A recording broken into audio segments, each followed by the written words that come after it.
قل لهم سافر ولا تكون افترضني قل لهم هذا هواي. Allah, Cappuccino, Cappuccinette, j'espère que vous allez bien. On se retrouve aujourd'hui pour une nouvelle vidéo, une nouvelle story time. Sorcellerie, Cappuccino, Cappuccinette, j'espère que vous allez bien. Donc on se retrouve aujourd'hui pour une storytime sorcellerie. Vous avez été nombreux et nombreuses à voter, que ce soit sur mon Snap, que je vous laisse juste là, sur mon Instagram, que je vous laisse juste là, et sur l'espace communauté dans YouTube pour entendre une histoire de sorcellerie. Donc dites-vous que j'ai pas mal galéré à lire des témoignages, à en écouter, et vraiment c'était dur. Vous m'avez challengé, mais je vous ai trouvé une histoire, vous avez dû le voir dans la miniature et le titre de cette vidéo, qui va encore malheureusement nous prouver à quel point c'est pas que les gens étrangers qui te veulent du mal, mais comme souvent, la plupart du temps, c'est des proches à toi et même malheureusement des propres membres de ta famille. On va passer à la chorale. Et quant aux autres, on se retrouve juste après. Il y en a qui n'ont pas vu la photo que j'avais fait avec Ouria, les yeux verts, donc je vais vous la mettre là. En plus, elle nous a donné accès aux coulisses. Donc là, ma tante, elle était sur un petit nuage et tout. Franchement, ma tante, je l'ai rendue une VIP, wesh. Et tout ça, c'est grâce à vous et grâce au fait que vous regardiez les histoires, que vous les aimiez, que vous les partagez. Bah, on a des petits moments comme ça privilégiés où je peux faire kiffer avant moi-même, ma famille. Donc voilà, franchement, merci à vous infiniment.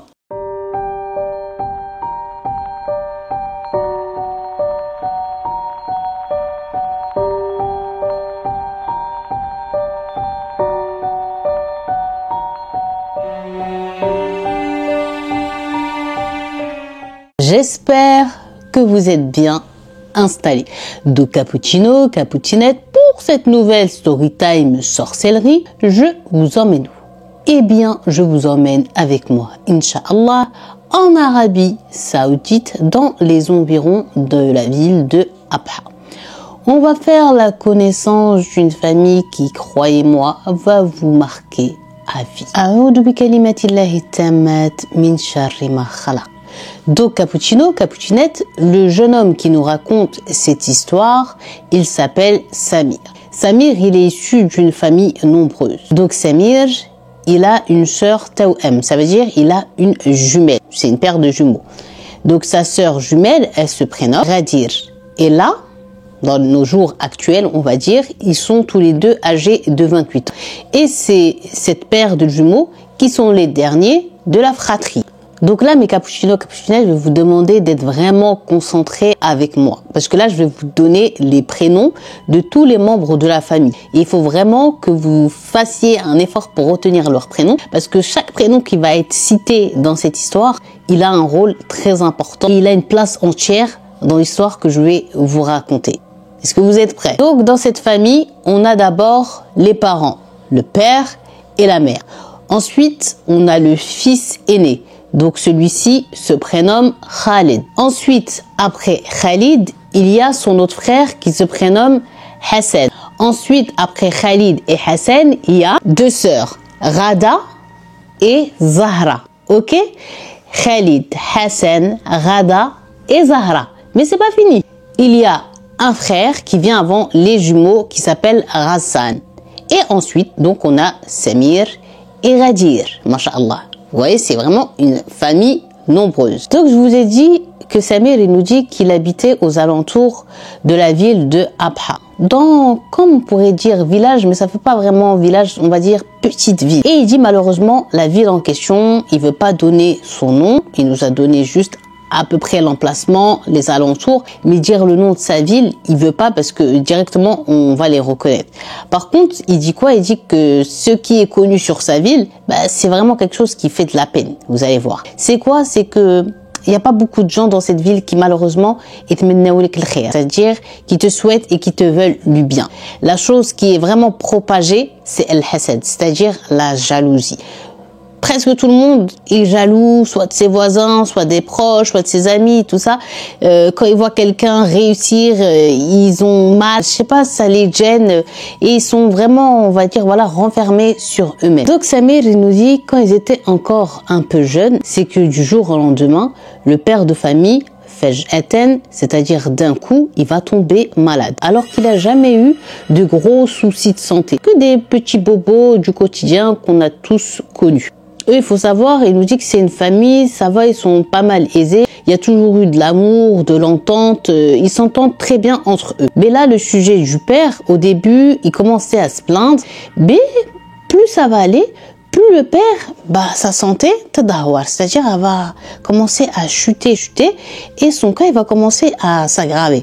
Donc la famille, ils vont être alarmés. Et là, Samir, il nous dit, lui qui a toujours connu, que ce soit lui, ses autres frères et sœurs, la maman, le papa, toujours, c'est-à-dire toujours fort, toujours en bonne forme, en bonne santé, il va c'est-à-dire il va se retrouver alité. Il a même plus la force, dites-vous, d'aller au travail, de sortir, de se lever, tellement qu'il tenait plus debout et tellement qu'il était vraiment pas bien malade. Donc ça, cette chute du papa, sa santé, en l'espace d'un mois, il était méconnaissable, le pauvre. Samir, il nous dit qu'il va même pas nous parler au niveau de la perte de poids de son père. C'était quelque chose aussi qui les a choqués. Il s'est retrouvé, dites-vous, alors que c'était riyar d'khm, c'est bien portant avec un peu de poids, et bien il va se retrouver gel ala aida, c'est-à-dire il va se retrouver la peau sur les os. Ça faisait vraiment peine à voir. Et le papa, comme je vous ai dit, plus ça allait, plus son état est devenu très inquiétant. Donc Samir, il nous dit qu'il se rappelle que eux tous, ils étaient dégoûtés de voir leur père dans cet état, attristés, ils pleuraient, ils faisaient H24 des invocations pour que le père aille mieux. Ils trouvent une solution. Ils ont commencé à le ramener d'hôpitaux en hôpitaux, de médecin en médecin. Donc ils se retrouvent à faire des analyses et des analyses et des analyses. Mais bidoni natija. C'est-à-dire, à chaque fois que les analyses y sortent, ça montre rien. Ils savent pas mettre un nom sur le mal du père. Pourtant, à l'œil nu, tu vois bien que cet homme-là est très malade. Un jour, le grand frère Khalid, il a commencé à réfléchir et il est venu voir sa mère. Il lui a dit, écoute, j'ai décidé, je vais prendre congé de mon travail et je vais ramener papa à la grande ville, à Abha, à l'hôpital qui s'appelle Asir al-Am, et c'est un hôpital qui a très bonne réputation, où il y a des bons médecins, où il y a des professeurs, où normalement le cas du père, il devrait facilement savoir mettre un nom dessus et Inch'Allah lui donner un ilaj, c'est-à-dire un traitement. Donc la mère, elle a trouvé que c'était une très bonne idée. Il fallait à tout prix sauver le papa. Khalid, il va prendre son père ainsi que sa mère. Elle va partir avec eux et c'est les autres grandes sœurs et grands frères qui vont être responsables du reste de la famille. Donc ils arrivent à Abha, ils arrivent à l'hôpital. Comme je vous l'ai dit, à l'œil nu, tu sais que cet homme souffre, tu sais qu'il est pas bien. Tu soupçonnes plusieurs maladies, mais quand tu fais les tests pour savoir si cette maladie-là en question à laquelle toi tu soupçonnes, c'est pas ça. Donc là, malheureusement, malgré qu'ils sont dans un grand hôpital avec des beaux médecins, des professeurs et que normalement le cas doit être décelé très rapidement, eux aussi c'est comme les petits hôpitaux de campagne et de village, ils n'arrivent pas à donner un diagnostic à la famille. Donc là, ils sont désespérés. Ce qu'on va dire, c'était l'ultime espoir. On sait que c'est un bon hôpital. Normalement, là-bas, c'était sûr et certain qu'ils allaient pouvoir faire quelque chose pour le père. Mais là, ils viennent de ruiner leur espoir. Mais là, dans cet hôpital, il va arriver quelque chose qui n'est arrivé nulle part et chez aucun médecin. Il va arriver quoi? Comme je vous ai dit, on leur a dit que le père, il a aucun traitement. On ne sait pas c'est quoi la maladie. Il ne peut rien faire. Ils ne pouvaient même pas lui donner quelque chose pour le calmer, le détendre de la souffrance dans laquelle il était. Donc là, il y a un médecin qui va se présenter à eux. Et Samir, il nous dit que Khalid et la mère, ils ont dit que le médecin, il avait quand même un certain âge. Et il a mis Khalid de côté et il a dit, écoute, mon fils, tu vois, on a tout fait, les analyses, on a tout cherché. Vous m'avez même ramené les dossiers, voilà, de tout ce qu'il avait fait avant, genre ses archives médicales et que eux aussi, il n'y avait rien. Moi, pour moi, ton père, quand je le vois comme ça, Allahu alam, genre, seul Dieu sait, mais je pense que, et je soupçonne, plus une histoire de haine, plus une histoire de mauvaise œuvre. Donc moi, je serais toi, j'emmènerais mon père, chez un raqi, chez un imam, pour essayer peut-être d'aller dans cette voie-là. C'est peut-être ça qu'il a, parce que c'est pas normal qu'avec toutes les analyses qu'on lui a fait, toutes les prises de sang, toutes les interventions, on n'arrive pas à savoir ce que c'est. Donc essaye de trouver de ce côté-là, surtout si tu dis c'est en moins d'un mois qu'il est devenu comme ça. Pour moi, mon fils, c'est pas naturel. Donc là, Samir, il nous dit, celui qui nous raconte, que ni lui ni sa famille, ils auraient soupçonné de ce côté-là. Genre que ce soit quelque chose lié à l'occulte. Khalid, le grand frère, il va expliquer au médecin que lui, il n'est pas de la ville de Abha, qu'il ne sait pas où il va l'amener, quel imam aller, quel raqi demander. Donc là, le monsieur lui a dit, il n'y a pas de problème, mon fils, ça, c'est pas un souci. Il lui a donné le numéro d'un très bon et réputé raqi sur Abha. Comme ils étaient là-bas, il lui a dit, pas la peine que tu perdes de temps jusqu'à ce que tu rentres dans votre ville. Et c'est une fois là-bas que tu commences à faire tes recherches et tout. Ici, il y en a de très très bons. Tiens, voilà un. Donc, il prend les coordonnées et il lui dit, en fait, ça sert à rien de laisser ton père à l'hôpital parce que c'est pas médical. Donc, prends-le et ramène-le et tu verras, je pense que kalami ala sawam, c'est-à-dire, je pense que mes paroles sont vérité. Il prend son père Khalid, il part avec sa mère. Sur le trajet, il explique à sa mère elle dit, tu penses et tout. La mère, elle est choquée parce que jamais ça leur a traversé l'esprit. Le père, ils savent qu'il n'a pas d'ennemis, qu'il s'entend toujours avec tout le monde, qu'il aide tout le monde, qu'il est gentil avec tout le monde. Mourim, pourquoi quelqu'un lui aurait voulu du mal jusqu'à ce haut degré-là? Ils arrivent à l'adresse de l'imam qui avait déjà parlé avec le professeur qui leur avait dit, il n'y a pas de problème, envoie-les-moi. Donc quand ils sont arrivés chez l'imam en question, il rentre et là, il va commencer à rester sur le père. Et là, catastrophe.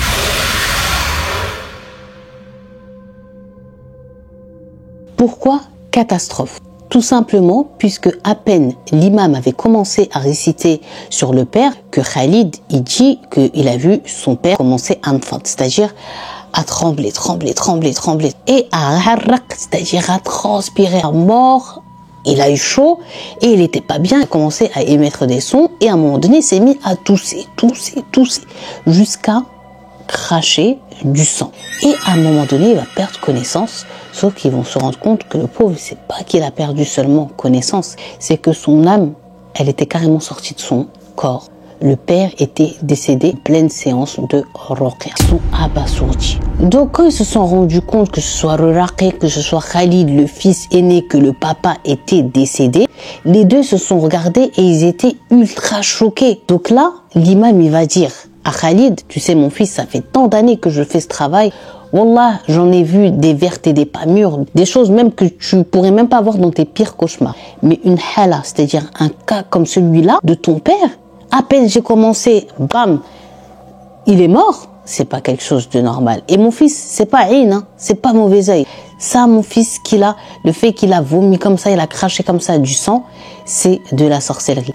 Et le souci, c'est que la sorcellerie, elle est tellement puissante qu'on lui a faite qu'une fois qu'il allait comprendre, ton père, qu'il fallait aller dans cette voie-là, c'est comme s'il y avait une bombe, on va imager comme ça, une bombe sur laquelle le sorcier a mis un déclencheur, un émetteur, et une fois que il allait commencer à se soigner puisqu'il aurait trouvé que c'était du suhur, bam, ça a implosé et ça tue le père. Et le problème, il leur dit aussi l'imam, c'est que là, on n'a même pas eu le temps de questionner la chose qui était en lui pour demander qui a fait la sorcellerie et où celle-ci est enterrée. Donc là, tout ça, c'est resté un mystère. Vous vous rendez compte? Alors que eux, ils s'entendent avec tout le monde et pour eux, ils peuvent soupçonner personne.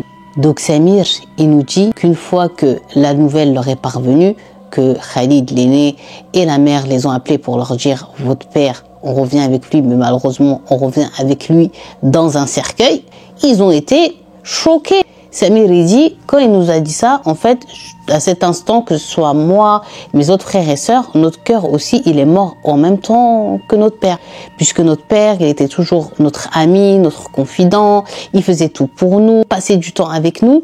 Et là, ils ont perdu, il nous dit un papa, ils ont perdu leur meilleur ami. Alors quand ils ont appris que c'est à cause de la sorcellerie qu'il est mort, ils étaient choqués. Ils ont dit vraiment c'est quelqu'un qui avait la haine de lui, ou qui le jalousait, ou qui le voulait vraiment pas du bien, pour faire qu'une sorcellerie comme ça, en l'espace, je vous ai dit comme ça, d'un mois, le papa se retrouve 6 pieds sous terre. Donc là, Samir, il dit que ce soit lui, ses autres frères et sœurs, le seul truc maintenant qui leur faisait mal à la tête, c'était de savoir qui est derrière la mort de leur père. Qui a causé la mort? Qui était le sabab de cette mort cruelle? Et au-delà d'être cruel, traître. Qui lui a voulu ça? Et le problème, c'est comme leur a dit l'imam, ils le sauront sans doute jamais, puisque il est mort le père avant que la chose ne parle, tu vois. Donc il nous dit, Samir, quand son père il est mort, lui il était âgé de 10 ans. Mais il se rappelle de chaque moment de son enfance tellement que celle-ci, elle a été dure et que celle-ci les a marqués et traumatisés. Donc voilà la mère et Khalid, le grand frère, qui reviennent avec la dépouille du papa. Il y avait les tantes paternelles présentes, les oncles paternels, les oncles maternels, les proches, le voisinage. Tout le monde l'a pleuré. Ensuite, il y a eu la prière mortuaire du papa. Et donc, le papa, il a été medfoun, c'est-à-dire enterré dans la ville où il est né. Donc Samir nous dit que tous les jours, malgré qu'il avait 10 ans, dès qu'il rentrait de l'école, il ne rentre pas chez lui s'il passe pas voir la tombe de son père, se recueillir dessus.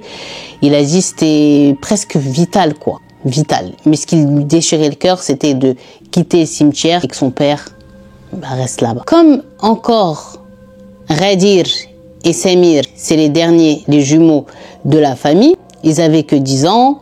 De toute façon, le grand frère Khalid, c'est lui qui est devenu leur responsable légal, on va dire leur tuteur, et qui a pris de toute façon pour toute la famille ainsi que la mère, voilà la place du père de famille, c'est lui qui est devenu responsable du jour au lendemain. Alors que ce poste, il avait toujours été très bien occupé par le papa. Khalid, il sentait la pression, il sentait qu'il devait vraiment assurer à ce poste-là. Donc le grand frère Khalid, il a un travail avec un très bon salaire. Concernant le papa, il venait d'obtenir la retraite. C'était un grand professeur. Donc l'État quand même, là-bas, l'Arabie Saoudite, ils lui ont pas coupé la retraite. La retraite, ils la toucheront jusqu'à qu'ils vont tous mourir, quoi. Ça, c'est quelque chose qui est dans leur loi. Donc ça aussi, ça a aidé. Donc celle qui était responsable aussi des finances avec Khalid, c'était la maman. Samir, il nous dit tant bien que mal, ils ont commencé à accepter la disparition du papa, malgré qu'ils ont passé un peu plus de 2 ans et demi à souffrir. Donc aujourd'hui, il nous dit qu'il avait 12 ans et lors de ces 12 ans, il va commencer à avoir des petits événements bizarres au sein de leur famille. Il nous dit un jour, il se lève et la mère, elle s'était levée ce jour-là avec une décision en tête, à savoir qu'elle voulait que son fils Khalid se marie. Quand ils ont commencé à parler de ça à Khalid, ils lui ont demandé est-ce qu'il avait déjà une fille avec qui il était ou une fille c'est-à-dire une fille qu'il a vue qui voudrait qu'ils aillent demander sa main. Il a dit non. Donc il leur a dit c'est toi maman et c'est vous mes sœurs qui allez choisir pour moi. Donc là la mère et les sœurs, elles étaient trop contentes, elles réfléchissent entre elles, elles sortent des blases, non pas elle, non sa mère elle est bizarre, non lui le père il est un peu dur, non. Directement va leur venir en tête la nièce de la maman, donc une cousine maternelle et qui a à peu près le même âge que le grand frère Khalid et qui est bien. Donc quand tout le monde était d'accord pour ça et qu'ils ont demandé à Khalid et que lui aussi il va leur avouer que voilà, ça me fait plaisir parce que j'avais des vues sur elle, bon, ils vont donc décider d'aller demander sa main. La mère de Samir, elle a appelé donc sa sœur, elle lui a dit que Nahar Flani vous êtes à la maison. Ils ont dit oui. Pourquoi? T'inquiète, tu vas comprendre. Et ils sont tous partis. Donc ils ont dîné en famille. À la suite du dîner, le dessert, au lieu que ce soit un très bon gâteau, ça a été une très bonne discussion. Où, genre la mère, elle va dire à sa sœur, bon, il y a Arti, genre ma sœur, si aujourd'hui je suis là, c'est pour demander la main de ta fille, un tel, pour mon fils Khalid. Donc la fille en question, elle était là, elle est devenue toute rouge, il y a eu des sourires. Il n'y a pas eu de réaction de non, pas d'accord, nanana, ça se voit qu'elle aussi, en gros, elle était guette de Khalid et qu'elle voulait. Donc là, la sœur de la maman de Samir, elle a dit, bon, laissez-nous quelques temps, quelques jours pour réfléchir. Les quelques jours sont passés, elle va appeler sa sœur et lui dire, écoute, la fille, elle est d'accord. Donc ils étaient contents, mais Samir nous dit directement, en fait, la mère, elle est partie aussi en aviser les tantes paternelles, de dire que, préparez-vous, fiesta, Khalid, Inch'Allah, il va se marier avec Bent Akhti, avec la fille de ma sœur, je suis trop contente, elle est comme ci, elle est comme ça. Sauf que là, 2 jours après ça, la sœur de la maman va l'appeler et elle va lui dire, je m'excuse. La mère va dire, tu t'excuses, pourquoi? Elle va lui dire, Benti, ma fille, ne veut plus se marier avec ton fils. Donc là, la mère, elle a rien compris. Il y a 3 jours avant, elle était d'accord, elle a dit, ok, elle était contente. Ils voulaient même que le mariage se fasse vite. Et là, elle veut plus. Qu'est-ce qui s'est passé? Et quand la mère, elle va demander à sa sœur, mais c'est quoi le sabab, c'est quoi la raison? Pourquoi, genre, elle veut plus? Elle a dit, je sais pas, elle m'a pas dit, elle s'est levée, elle était pas bien, mais je lui dis qu'elle avait plus envie. Donc pour la mère, c'était pas possible. Elle a pris sa voiture, elle est partie jusqu'à sa sœur et elle est montée à la chambre de sa nièce. Elle lui a dit, ma fille, qu'est-ce qui s'est passé? T'étais contente? Toi aussi, j'ai appris que t'aimais mon fils Khalid. Tu sais que Khalid lui aussi il t'aimait. T'étais d'accord pour le mariage. Il n'y a même pas 3 jours de ça. Tu me disais que tu vas prendre telle robe, que tu veux prendre telle salle, que tu veux ramener tel chanteur, que tu veux. Et là, tu dis tu veux plus. Sauf que là, la mère, elle dit, la fille, elle faisait que de pleurer et de dire non, mais qu'elle lui disait d'accord. Est-ce qu'il t'a fait quelque chose? Est-ce qu'il t'a dit quelque chose? Elle disait non. Donc elle lui disait pourquoi? Juste dis-moi pourquoi. La fille, elle parlait pas. Elle voulait pas dire. La mère, elle a quitté de chez sa sœur, elle est rentrée. Khalid, il attendait pensant que la mère, elle allait régler la situation. Sauf que il a très bien vu sur son visage que c'était mort et grillé. Donc il a rigolé. Samir, il dit que lui, ses frères et sœurs, ils avaient de la peine pour Khalid, mais que Khalid, il a essayé de faire bonne figure, quoi. Il a dit, bon, c'est pas grave. Khair, Inch'Allah, de toute façon, en vérité, peut-être que si ça s'est pas fait, c'est parce que ça doit pas se faire et que ça allait trop me perturber sur vous. J'aurais plus été concentré que sur vous et peut-être que c'est pas le moment pour moi. Donc Rabbi, s'il a akhar, c'est-à-dire s'il a retardé le sujet du mariage pour moi, je préfère le prendre plus pour un bien qu'un mal. Mais sauf que tout le monde a dit qu'ils ont bien entendu dans la voix du frère et surtout ils ont bien vu dans ses yeux qu'il voulait pleurer. Parce que tout le monde savait qu'il aimait sa cousine et qu'il voulait se marier absolument avec elle. Ça a été dur, mais au final, de jour en jour, le frère, il a commencé à oublier. Et là, va encore passer les jours, les semaines, les mois, les années, jusqu'à ce que les jumeaux, dont Samir qui nous raconte l'histoire, vont aujourd'hui non plus avoir 12 ans, mais 16 ans. Vous voyez comment on avance avec eux. Un matin, avant d'aller à l'école, le téléphone, il va sonner, c'est lui qui décroche et il tombe sur une des sœurs de la maman. Donc, elle lui dit, est-ce que ta mère, elle est là? Il lui dit, oui, elle est là. Et il donne le téléphone à sa mère. Et là, elle discute et tout, rigole. Et là, il voit que la mère, plus la discussion, elle avance avec sa sœur, plus elle a le smile. Oh, ça mbarka, wallah, genre en gros, oh, la bonne nouvelle, comme ça, de bon matin et tout. Oh, Inch'Allah khair, Inch'Allah khair, Inch'Allah khair. Et ben, quand elle rentrera du travail ce soir, je vais parler avec elle. Donc, la mère, elle raccroche le téléphone et il dit, moi, je pouvais pas partir à l'école sans savoir c'est quoi le sujet. Et là, la mère, elle dit, ouais, ta tante, elle veut que ta sœur Rada, ta grande sœur, elle se marie avec son fils untel. Donc, il a dit, il était trop content parce qu'il faisait partie des cousins qu'il aimait trop, qui a bien réussi dans sa vie et que sa sœur a mérité d'avoir un mari comme lui. Donc, il était super happy. Mais la mère, elle dit, attention, hein, tu balances à personne, tu dis rien jusqu'à que je parte avec ta sœur ce soir et tout ça. Lui, il a dit, t'inquiète. Directement, quand la grande sœur Rada va rentrer du travail, sa mère, elle va tout de suite la suivre dans sa chambre et elle va fermer la porte derrière elle. Donc, Rada, elle sursaute. Qu'est-ce qu'il y a, maman? Et je laissais, ya benti, je laissais, wallah, عندك لك خبر راح تموتين من الفرح. Genre, en gros, assieds-toi, ma fille, j'ai une nouvelle, tu vas vraiment sauter de joie. Donc là, la fille, elle est impatiente, elle dit, genre, en gros, qu'est-ce qu'il y a, maman? Qu'est-ce qui se passe? Et là, elle lui dit, écoute, il y a ta tante Intel qui m'a appelé, ton cousin Flen, Intel, il veut venir te demander la main de manière officielle, il veut se marier avec toi. La fille, elle a dit à sa mère, il dit, genre en gros répète, elle lui dit t'attends, et juste avant genre qu'ils viennent et qu'ils se foutent la honte si t'avais pas envie et tout, est-ce que jamais il y a personne dans ta vie, quelque chose comme ça? La fille, elle a dit non, voilà, il y a personne et tout, et elle lui dit est-ce que tu te verrais avec lui? Elle a dit oui, je me vois très très bien avec lui et tout, en plus jamais on a les mêmes projets, voilà, tu vois, moi je veux bien, s'ils veulent venir, bienvenue. Donc là, ils ont organisé la rencontre, ils ont organisé un dîner de famille, ils étaient contents et il a demandé de manière officielle, il a même dit que lui, il voulait que le mariage il se fasse dans moins de 1 mois et tout parce qu'il est il est prêt, il a déjà son logement, il a un bon salaire, il a un bon taf. Et bref, il lui manque genre qu'une femme pour fonder un foyer. Et la fille aussi, pareil, elle a donné ses conditions, il a dit tem, ça veut dire ok. Lui, il a donné ses conditions, elle a dit ok. Donc, ils étaient d'accord. Donc, alhamdoulilah, tout partait bien, puisque encore la maman elle va encore partir parler avec les sœurs de son mari qui vont lui rentrer du wous-wous dans la tête. Donc là les tantes ils ont dit il faut quand même bien demander, on sait jamais et tout, la tashtajiline, c'est-à-dire ne sois pas comme ça empressé, c'est un mariage, c'est pas l'ab, c'est pas un jeu, surtout voilà, ils sont quand même les enfants de notre défunt frère, donc on leur veut que du bien, il faut y aller doucement. Donc là la mère elle va dire à ses belles-sœurs, en vérité, Zama, vous avez raison, pourquoi il est si empressé?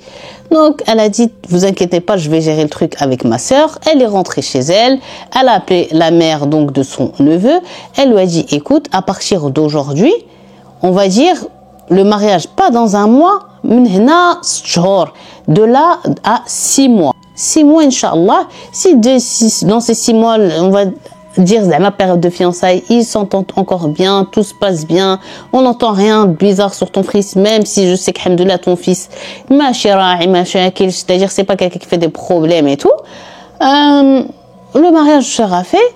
Sinon voilà, donc la tante elle a dit c'est-à-dire vous avez tout à fait le droit et tout, même moi je lui avais dit Zama c'est pas bien que tu sois comme ça empressé, mais c'est pas grave, 6 mois c'est très bien. Sauf que là 2 semaines après cet accord, des 6 mois, le mariage, ensuite le mariage, là, la tante, elle va appeler sa sœur, la mère du futur marié, et elle va lui dire, écoute, Waldi, il s'est levé ce matin, mon fils s'est levé ce matin, et il a dit, non, pas du tout, il veut plus se marier avec ta fille. Donc là, encore un second gros choc. Alors que le mec, je vous rappelle qu'il voulait se marier dans moins d'1 mois. Donc là, ça rappelle à la famille de mauvais souvenirs. Ça nous rappelle Khalid qui, lui aussi, partait très bien et la fille a tout annulé 3 jours après.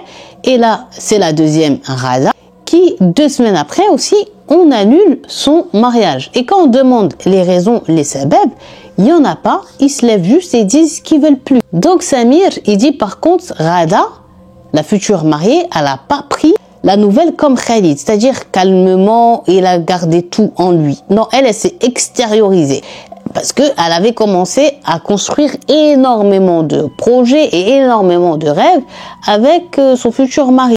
Et donc là, elle s'était mise à pleurer.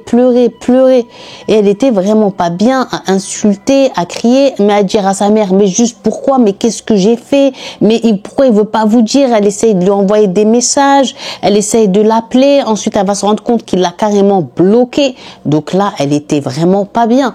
Donc la pauvre, elle a fini par s'effondrer. Et ses sœurs, ils ont commencé à l'entourer pour la consoler, lui dire que c'est pas grave, ça se trouve c'est un mal pour un bien, t'inquiète, s'il te veut pas, celui qui te veut pas, toi si tu le veux pas, ne calcule pas, ça va aller. Et il a dit, lui, il avait la rage et la haine aussi parce qu'il aime pas voir ses sœurs pleurer. Donc là, il y a une de ses sœurs, Zahra, qui va s'énerver et qui va parler, il dit Samir, comme un truc qu'ils avaient tous en eux, mais que personne n'avait jamais osé dire à haute voix. Uqsim billah, اللي قاعد يصير معانا السبب وراه عمتي حليمة. C'est-à-dire, je vous jure et je jure sur Dieu que tout ce qui arrive, tout ça là, toutes ces histoires de mariage annulé, la personne qui est derrière ça là, c'est la tante Halima. La tante Halima qui est une des sœurs du papa. Donc Samir il dit là à ce moment-là la mère elle lui a dit wesh teksedine, c'est-à-dire qu'est-ce que tu veux dire par là. Donc Zahra elle va pas se démonter, elle va répondre à sa mère tout simplement que cette bonne femme, cette soi-disant tante, eh bien elle ne veut pas du bien. Et ça se voit sur elle, sur son comportement, dans ses yeux, dans son regard, dans sa manière d'être avec nous. Tu sens qu'elle est jalouse et haineuse envers nous gratuitement, comme ça qu'elle fait semblant de nous aimer, de nous apprécier, alors que je le sens, je le sais, elle nous déteste. Sauf que là, Samir est tous les autres frères et sœurs, ils vont voir que la mère, eh bien, elle va être vénère. Son visage, il va changer, il va devenir rouge de colère. Et elle va enlever sa sandale et elle va même taper sa fille. Geste qu'elle n'avait jamais fait. Il dit, jamais nos parents nous ont tapé. Mon père, jamais, et ma mère, encore moins. Oui, puni, oui, grondé, mais frappé. Jamais. Donc là, ils étaient tous choqués. Elle lui a dit, je vous ai pas éduqué à accuser de telles accusations sur les gens, et là, encore pire, sur les gens de la famille qui puisaient tes tantes, les sœurs de ton défunt père. Plus jamais tu reparles d'eux en mal. Le souci, nous dit Samir, c'est que la mère, vis-à-vis des tantes paternelles, c'était vraiment abusé, c'était vraiment trop. Elle peut pas faire un mouvement dans sa vie sans c'est-à-dire sans en aviser, sans demander, sans en parler avec les sœurs du côté paternel, alors que des fois elle fait des choses et qu'elle ne demande même pas à ses propres sœurs, à elle. Il dit, il nous donne des exemples bêtes. Par exemple, elle veut changer la couleur des rideaux, elle veut mettre des nouveaux canapés, etc. Elle peut pas les acheter et se dire, c'est ma maison, c'est mon intérieur, je fais ce que je veux, c'est surtout mon fulou, c'est surtout mon argent. Non, elle parle d'abord avec elle pour demander leur avis sur tout et n'importe quoi. Mais il nous dit, Samir, vous croyez que le fait que Zahra s'est mangé des coups par ma mère, elle s'est tue? Encore pire, elle a surenchéri. T'as jamais remarqué ou quoi? La mère, elle lui a dit, j'ai jamais remarqué quoi? Elle lui a dit, t'as jamais remarqué? Subhanallah, comme par hasard, à chaque fois que on leur dit que un tel il se marie ou que un tel elle va se marier, comme par hasard, leur mariage il est annulé. Comme par hasard, les futurs mariés, femmes ou hommes, ils disent on veut, et ensuite on veut plus. Pourquoi vous voulez plus? Ils savent même pas eux-mêmes pourquoi ils ne veulent plus. Donc Samir dit, quand j'entendais ma sœur parler comme ça, c'est là que mon cerveau il a commencé à... Les petites lumières qui étaient éteintes depuis tant d'années, une à une, tout doucement, vont commencer à s'allumer. C'est vrai que c'est pas logique. À chaque fois, dès que ma mère, elle en a parlé avec le côté paternel, avec les tantes, tout devenait annulation. Et directement, Samir a dit, j'ai commencé à faire des liens de beaucoup de choses. Et les liens, ça mène que peut-être si c'est eux qui sont derrière notre mal, c'est tout simplement, et ça peut être que purement, de la jalousie. Bref, il a dit, quelque temps après ça, même pas 3 mois après que ce soit annulé le mariage de sa grande sœur Rada avec le cousin Intel, eh bien, ils vont entendre que le cousin Intel, il s'est marié. Donc, il a dit ça a encore plus détruit bien la grande sœur qui était encore plus choquée parce qu'elle, elle s'était pas relevée. Parce que elle, le fait qu'il n'y a pas eu de raison, ça la rendait malade. Alors, quand elle a appris le mariage, surtout qu'ils vont apprendre le mariage d'une manière très choquante, c'est-à-dire que c'est une connaissance de la grande sœur Rada qui va lui envoyer un snap et qui va lui dire, mais attends, comment ça se fait que vous n'êtes pas au mariage de votre famille? Elle a dit quel mariage et qu'on lui a snappé le mari. Donc là, ils étaient choqués. Sauf que quelques jours après, vous savez, quand une catastrophe arrive, elle n'arrive jamais seule. Ils vont apprendre que celle qui, à l'époque, Khalid, il avait demandé la main, elle aussi, elle s'est mariée avec un très grand policier et que, alhamdoulilah, voilà, elle est partie bâtir sa vie. Donc là, tout le monde comprenait plus rien, quoi. Puisque Samir, il dit, concernant mon grand frère Khalid et concernant ma grande sœur Rada, eux, ils sont restés bien en statut de célibataire et que dès que tu leur parlais de mariage, ils te rentraient dans le mur. C'était quelque chose qu'ils ne voulaient plus du tout entendre parler. Donc là, aujourd'hui, au moment de l'histoire, cette fois-ci, il aura 17 ans, il nous dit Samir. Et il dit, bon, toujours pas de mariage dans la famille, toujours des problèmes. Bizarre. La famille, ça va plus. Leur maison, la quiétude qui était, l'entente et surtout l'amour et la fraternité, c'est parti. Là, des disputes pour rien entre les frères et sœurs, entre la mère et ses enfants, si bien qu'elle dit, par exemple, elle va mettre à la rue mes frères en leur disant vous dormez dehors, alors que ils ont rien fait, la mère elle les supportait plus. Que des choses comme ça. Ou sinon, quand c'était pas les garçons qui trinquaient de la part de la maman, c'était uniquement la sœur Zahra, celle qui avait dit que la tante Halima c'était une sorcière en gros. Donc la mère, elle s'énervait contre elle et c'était toujours soit des insultes, soit des coups. C'était toujours elle qui trinquait et eux, ils avaient du mal à reconnaître leur mère qui avait toujours été douce et aimante et surtout contre les coups. Punition, oui. Privation, oui. Privation, pas de bouffe, hein, tout ça, mais privé de sortie, privé d'argent de poche, etc. Mais taper, et surtout, c'est toujours la même qui trinque, c'était trop. Lui, il dit à cette époque-là, j'étais en pleine période pour après aller à l'université, donc j'étais en plein examen et j'avais besoin de calme pour réviser, pour me concentrer, pour réussir mes examens. Sauf qu'avec tous les problèmes et tous les cris qu'il y avait tous les jours, c'était dur pour moi d'être concentré. Il dit un jour, tous les grands de la maison étaient hors de la maison.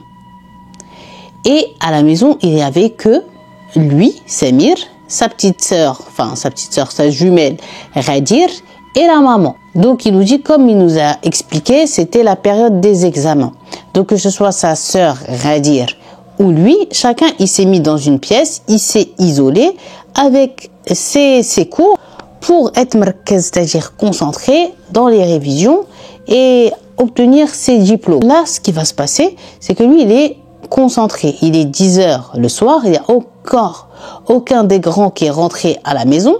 Ils sont tous partis ensemble manger et au cinéma. Si j'étais bien concentré dans mes cours et tout, et d'un coup, il dit, il voit la porte de là où il est en train de réviser, la pièce du majlis, s'ouvrir bam d'un coup, et sa sœur Ghadir, sa jumelle, qui est pas bien, toute pâle, qui respire fort, qui transpire et qui lui dit, viens voir, viens voir.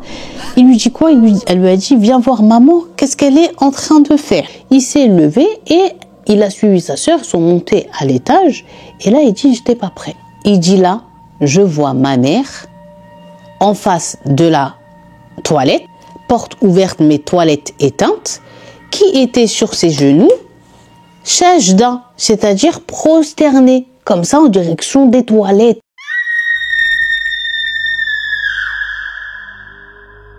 Et il dit, astaghfirullah, mais c'est comme si, en fait, elle était prosternée devant quelqu'un ou quelque chose que eux, ils voyaient pas. Il a dit, c'est une image qu'il n'oubliera jamais. Il a eu la chair de poule.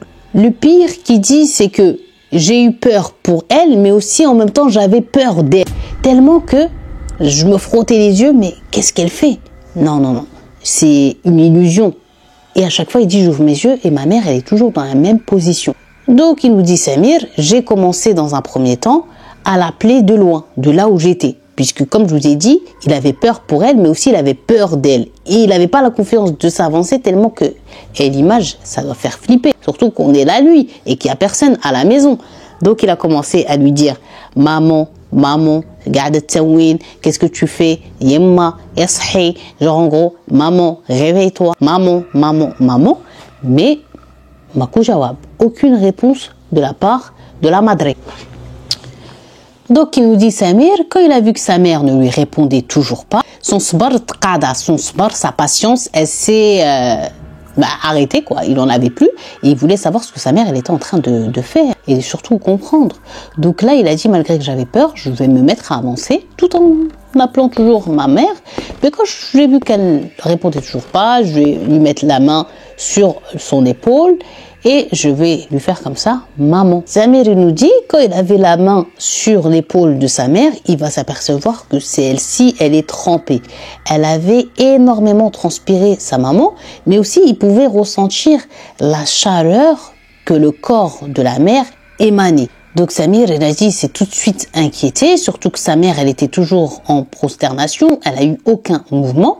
Il s'est dit, il faut que j'appelle mes grands frères, il y a que eux qui peuvent résoudre ça. Moi, je sais pas quoi faire. Et il sentait bien et voyait bien que sa petite sœur Ghadir aussi, elle était complètement paniquée. Il dit là, à peine il a eu le temps de mettre la main dans sa poche pour prendre son téléphone et le sortir, que là, sa mère, elle va se redresser d'un coup comme ça, se mettre debout et les regarder. Lui, il a dit, il a reculé. Et il s'est mis à côté de sa sœur et ils étaient choqués. Et il dit, je vous jure sur tout ce que j'ai de plus cher, qu'au moment où ma mère, elle s'est redressée et qu'elle nous a regardé, wallah, son visage n'était pas le sien. C'était notre mère, mais avec quelque chose qui faisait vraiment peur. on reconnaissait pas notre mère à travers ce visage-là, tout en sachant que c'était elle, mais malheureusement, c'était quoi ce visage? Ses yeux, il dit, étaient devenus tout rouges. Ses cheveux étaient en bataille. Elle transpirait. Son rouge à lèvres qu'elle avait l'habitude de mettre, il était partout. Bref, effrayant. Jusqu'à même la jumelle Ghadir, elle avait hurlé et elle s'est cachée derrière son frère qui la rassurait, lui disait, la trafine, genre en gros, n'aie pas peur, je suis avec toi, n'aie pas peur, je suis avec toi. Mais la mère, elle a pas bougé de position. Elle est restée debout, elle est regardée de loin comme ça. Il a dit, pour moi, j'avais l'impression, plus que c'était un shaitan, que ma mère. C'était pas possible. On n'a jamais vu notre mère comme ça.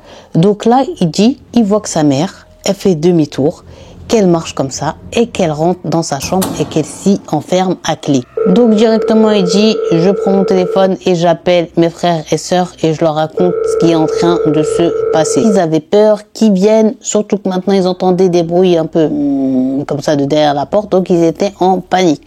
Donc là, ils vont tous débarquer. Donc il dit au bout comme ça d'une heure, c'est là qu'ils apparaissent et ils disent à Samir et Ghadir, qu'est-ce qui se passe, qu'est-ce qui se passe, qu'est-ce qui s'est passé, ils voulaient tous tout savoir.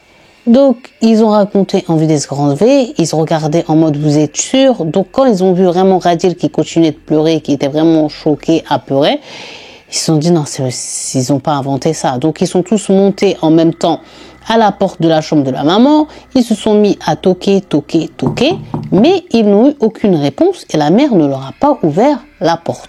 Donc Samir, il dit là, il commence à s'inquiéter puisque ça faisait un petit moment maintenant qu'il n'entendait plus du bruit à l'intérieur de la chambre de sa mère et donc il a eu peur que celle-ci se soit fait du mal à elle-même. Et il suppliait la mère de l'ouvrir, il toquait, frappait, ils essayent de regarder en bas de la porte mais ils voyaient rien. Donc ils étaient pas bien. Sauf qu'au bout d'un moment, ils vont entendre la porte de la chambre de la mère.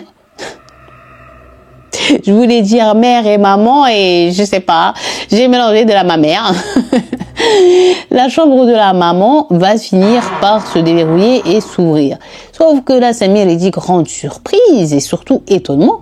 Quand la mère sort de sa chambre, elle est tout à fait normale, comme ils l'ont toujours connue, c'est-à-dire souriante, rigolote. Elle a l'air très en forme, c'est la maman, comme ils la connaissent, au quotidien.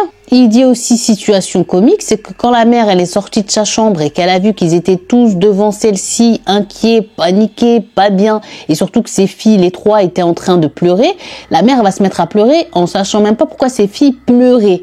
Qu'ils étaient en train de pleurer pour elle parce qu'ils avaient peur qu'elle se soit faite du mal.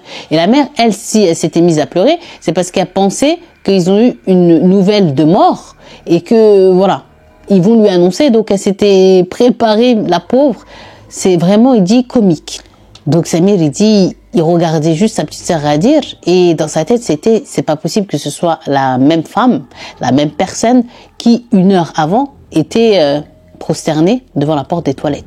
Donc, il dit malheureusement, ce que je craignais le plus va finir par me tomber dessus, à savoir que mes frères, ils vont tout simplement, Ghadir et moi, nous insulter de mythomane, de quel âge on avait pour inventer des histoires pareilles, que maman, elle allait très bien, que juste ils avaient la rage parce que eux, comme ils doivent rester à la maison et réviser, ils ont voulu leur gâcher leur sortie. Bref. Ils se sont fait atomiser. Donc Samir, il a dit, je pouvais pas laisser mes frères croire que j'étais un menteur et un mytho.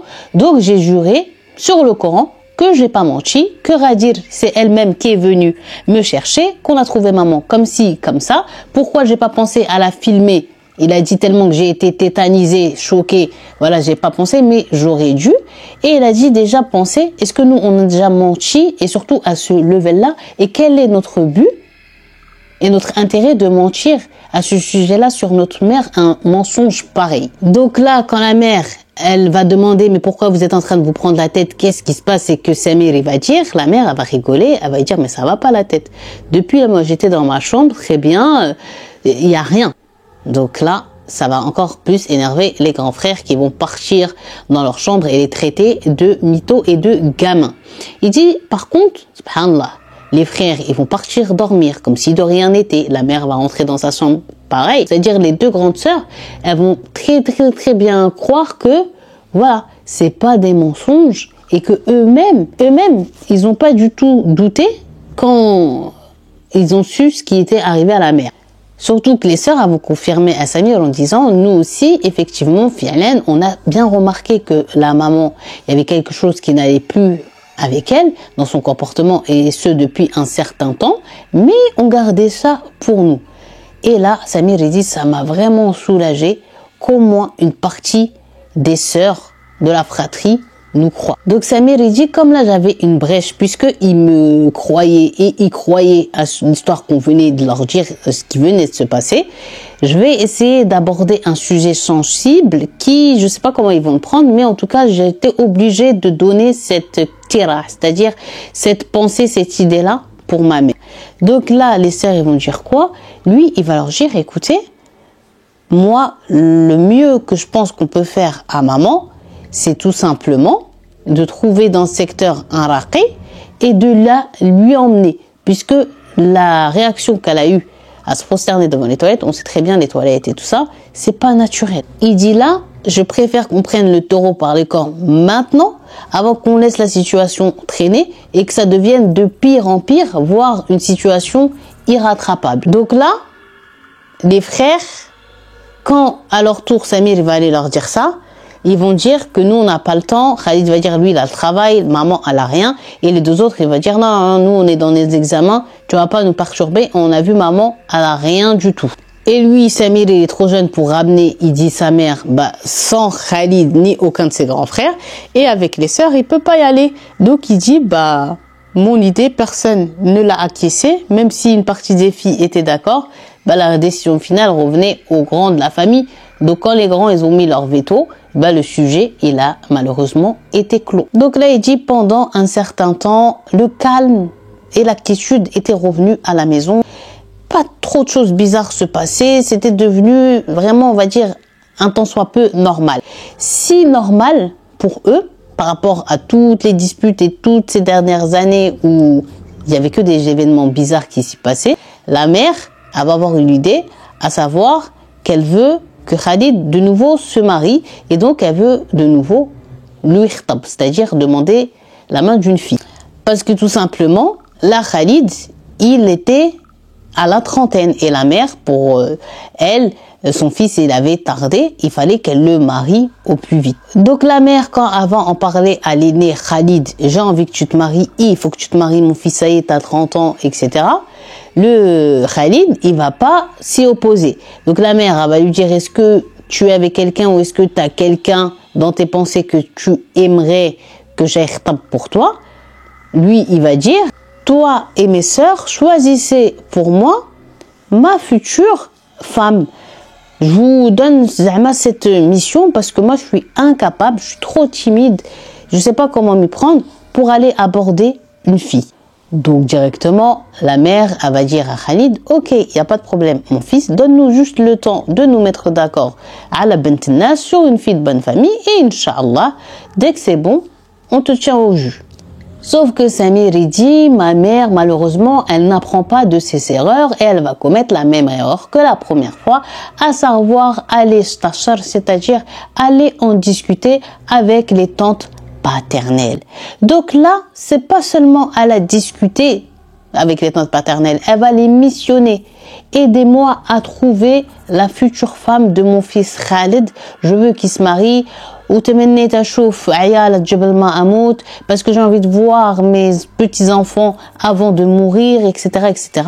Et là, les tantes paternelles, elles vont dire, il n'y a pas de problème, on va t'aider. Seulement, après ces 2 jours, voilà la mère qui va recevoir un coup de téléphone de la part des tantes qui vont lui dire, écoute, on t'a trouvé la rosa, c'est-à-dire la mariée Mounasiba, celle qu'il faut absolument à ton fils et avec qui ton fils il va être vraiment bien. Donc, quand ils ont dit à la mère, elle a été contente. Et elle a donc réuni tout le monde en disant, je vais demander la main de Sharifa, la fille de la tante Halima. Donc là, tout le monde a été choqué. Comment ça, tu veux demander la main de la cousine Sharifa? Puisque vous savez quoi, Sharifa, là, en question, elle a 6 gosses et elle est divorcée, 20 ans d'écart. Elle est âgée par rapport aux frères. Donc là, tout le monde dit à la mère, c'est pas possible, tu nous fais une blague. Donc là, quand ils ont vu que la mère, elle était vraiment sérieuse, eux-mêmes, ils savaient même plus quoi dire. Donc il dit, les sœurs, ils vont s'énerver sur leur mère. Arrête de dire n'importe quoi, arrête de dire des bêtises. Et de toute façon, jamais on va laisser notre frère se marier avec elle. Donc là, Samir, il dit, moi, genre en gros, ça me dérange pas. Le fait genre qu'elle soit divorcée ou bien une histoire de plus âgée, c'est pas ça qui nous dérangeait le plus. C'est que la Sharifa, la cousine en question, c'est une meuf qui aime que les problèmes et qui est super vicieuse et super méchante. Dites-vous que son ex-mari, il a fini en prison à cause d'elle qui avait créé un souci avec des trucs de chèque et tout, et que le mari, il s'est retrouvé marbout, emprisonné pour quelque chose qu'il n'a même pas fait. Et que lui, il a pris toute l'affaire sur ses épaules, elle est partie le voir en prison et elle l'a obligé à signer les papiers de divorce. Mais malgré tout ça, elle a toujours sale réputation, sale caractère, elle est connue pour être très méchante. Vraiment, c'est pas du tout une sainte. Et il y a personne sur cette planète qui l'aime, hormis sa propre mère, la tante, la fameuse Halima. Même ses enfants, ils la détestent. Mais là, Samir, il dit... Le problème, c'est que notre mère, elle était vraiment sérieuse. Mais le plus grand choc aussi, c'est qu'il faut savoir que la Sharifa en question, elle est même plus âgée que ma propre mère. Donc là, le dicton qui dit « il a pris une femme plus vieille que sa mère », ben là, c'était pas juste un dicton, c'était devenu une réalité chez eux. Donc, ils disent ce jour-là, il y a eu que des cris et des problèmes à la maison, si bien que la mère, elle a fini par dire, bon, ok, vous aimez pas mon idée, d'accord, ben on attend que le principal intéressé, il arrive. Si quand je lui dis chez Sharifa et qu'il me dit, ok, vous allez fermer tous vos bouches, personne ne va parler, personne ne va plus rien dire. S'il dit non, ça y est. Je l'appellerai Halima et je lui dirai, mon fils, il est pas d'accord. C'est beau comme ça, parce que là, vous me faites mal à la tête. Là, les filles, elles ont dit, ok, on attend qu'il rentre du travail, ce que tu as dit, il n'y a pas de problème. Donc, ils attendaient tous qu'il rentre du travail, Khalid. La mère, directement, à la pagaie, c'est sûr, ils se sont mis autour de lui, tout le monde, toute la maison. Et là, lui, il comprend pas et tout. Et la mère, elle lui dit, écoute, voilà, tu m'as dit de trouver Bentina, c'est-à-dire une fille de bonne famille. J'ai pensé à ta cousine Sharifa. Quand je suis partie demander à Halima, sa mère, elle a dit, ok, maintenant, les filles, elles m'ont bouffé, elles m'ont presque insulté. Elles ont dit que, voilà, c'était impossible, que toi, t'allais pas accepter. Donc, je leur ai dit, toi, quand tu rentres du travail, tu vas le dire de ta propre bouche. Est-ce que tu veux ou que tu veux pas? Yallah, on t'écoute. Allez, on t'écoute. Donc, il a fait un silence. Et là, il dit, on va être choqué. Il va être super heureux, super content. Et il voulait, et il va dire, lui, qu'il est d'accord. Donc là, Samir, il dit, il se met des claques à lui-même. Genre, en mode, je suis dans un cauchemar, je vais finir par me réveiller. Mon frère, il peut pas se marier avec cette vieille meuf, surtout vieille meuf dans tous les sens du terme. Vieille au niveau de son âge plus âgé que lui, vieille dans son comportement. Jusqu'à même, il y a une de ses grandes sœurs qui a dit à Khalid, wesh, c'est pas grave, hein, tu sais, c'est pas parce que les gens et celle que tu voulais en premier, elle est mariée que tu dois prendre n'importe qui, hein, que tu dois descendre tes critères. T'as attendu, t'as patienté, bah patiente encore jusqu'à avoir une bonne vie. On comprend pas. Donc tu peux pas dire que t'es d'accord, mais lui il va leur redire et réitérer, je l'aime, genre je veux être avec elle. Là les sœurs vont le faire répéter et il va redire, ana ahibbaha, je l'aime et je veux me marier que avec elle. Donc là Samir il dit wesh, le mec il la supporte même pas, fait pas partie du côté de la famille qui calcule ou qui parle, il s'en fout de eux. Et là, carrément, il l'aime. Mais comment il l'aime?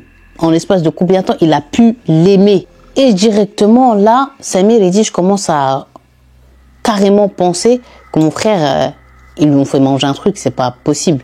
C'est pas lui, là, qui est en train de parler. Mais Samir, il dit, malheureusement, on n'a pas le poids sur eux. Khalid, c'est l'aîné et il est d'accord. Et ma mère, la patronne, elle est d'accord. Donc nous, on a eu nul autre choix, le reste de la famille qui n'étant pas d'accord avec cette décision, eh bien de l'accepter malgré nous. Donc là, directement, la mère, elle leur a dit, hein, vous l'avez entendu de sa propre bouche, pas de la mienne. Et bien maintenant, taisez-vous, sujet clos. Elle prend son téléphone et elle appelle sa belle-sœur Halima, lui dire, demain, on va venir demander la main de ta fille Sharifa de manière officielle. Moujoudine ou la, je rencontrerai à la maison ou bien non. Elle leur a dit, oui, je serai à la maison. D'ailleurs, vous allez dîner. Donc, il a dit, Samir, moi le lendemain, tout le monde s'est préparé, hormis moi et ma sœur jumelle Ghadir. Quand ils nous ont vu qu'on n'était pas habillés, surtout ma mère et mon grand frère Khalid, pourquoi vous n'êtes pas encore prêts? Il a dit, j'ai juré sur la tombe de mon père que moi, jamais je vais aller dans une occasion comme ça qui est juste une occasion de merde en gros.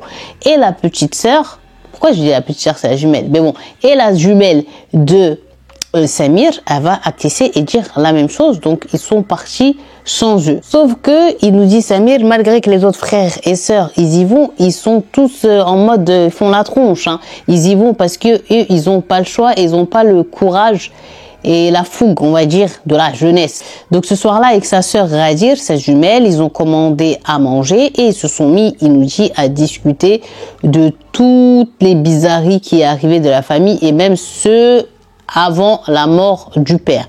Tellement que tout ce qui est en train de se passer, il y a un truc, il y a un mystère caché. Donc ils ont parlé de la mort surprise du père qui est arrivé en même pas un mois, sa maladie mystérieuse et surtout sa mort chez l'imam, puisqu'ils savent que voilà, après la mort du père, c'est là que tout s'est intensifié. Le mariage de Khalid a luné avec la cousine Intel, le mariage de notre sœur Rada aussi annulé. Ensuite, on a vu notre mère prosternée devant la porte de les toilettes en pleine nuit. Bizarre. Et maintenant Khalid aussi qui veut se marier avec la cousine Sharifa qui est plus grande de lui. C'est quoi ce bordel? Donc il dit à sa petite sœur Ghadir, tu vois à l'époque ce qu'elle avait dit Zahra, qu'elle soupçonnait qu'ils font de la sorcellerie, surtout la tante Halima, qu'elle savait qu'elle nous aimait pas, qu'elle nous jalousait, qu'elle nous voulait du mal. Peut-être que ces paroles n'étaient pas juste des paroles en l'air et qu'elle savait ou qu'elle connaît quelque chose qu'elle a peur, trop peur de dire avec maman qui à chaque fois s'en prend à elle de manière mentale et physique. Donc ils ont parlé. Ensuite, voilà la famille de retour. Khalid et la mère super souriants. Les autres, ils font vraiment la tronche. Et la mère, elle va leur annoncer que le mariage aura lieu dans une semaine. Et que Khalid, de toute façon, à la suite de ça, il va pas venir vivre avec Sharifa chez eux. Mais c'est Khalid qui allait aller vivre chez sa future femme et chez la tante, puisque Sharifa et la tante Halima, elles habitent ensemble, elles ont une grande maison. Et concernant les 6 enfants de la cousine Sharifa, elle les avait tous déposés sans pitcher, et bien chez la famille de son mari. Mais les enfants, ils étaient contents parce qu'ils aimaient pas ni leur grand-mère ni leur mère. Et ils préféraient le côté de leur père parce que ils les aimaient plus et étaient plus présents pour eux, alors que la cousine Sharifa et la mère, ils étaient que méchants envers eux. En plus, maintenant, il dit le second problème, c'est qu'ils ont décidé de faire un grand mariage en moins d'une semaine. Et ils en étaient tout à fait capables. Donc le souci, c'est quoi? C'est que le mariage, en plus, comme c'était le premier de la famille qui allait se marier, ils se devaient de faire un mariage, on va dire, en grande pompe. Donc ils ont commencé très vite dans l'organisation et tout s'est fait rapidement. Donc là, la mère, elle a dit à tous ses enfants, invitez vos amis, il faut qu'il y ait du monde, il faut qu'il y ait ci, il faut qu'il y ait ça. Sauf que le jour du mariage, il y a très peu de personnes qui sont venues.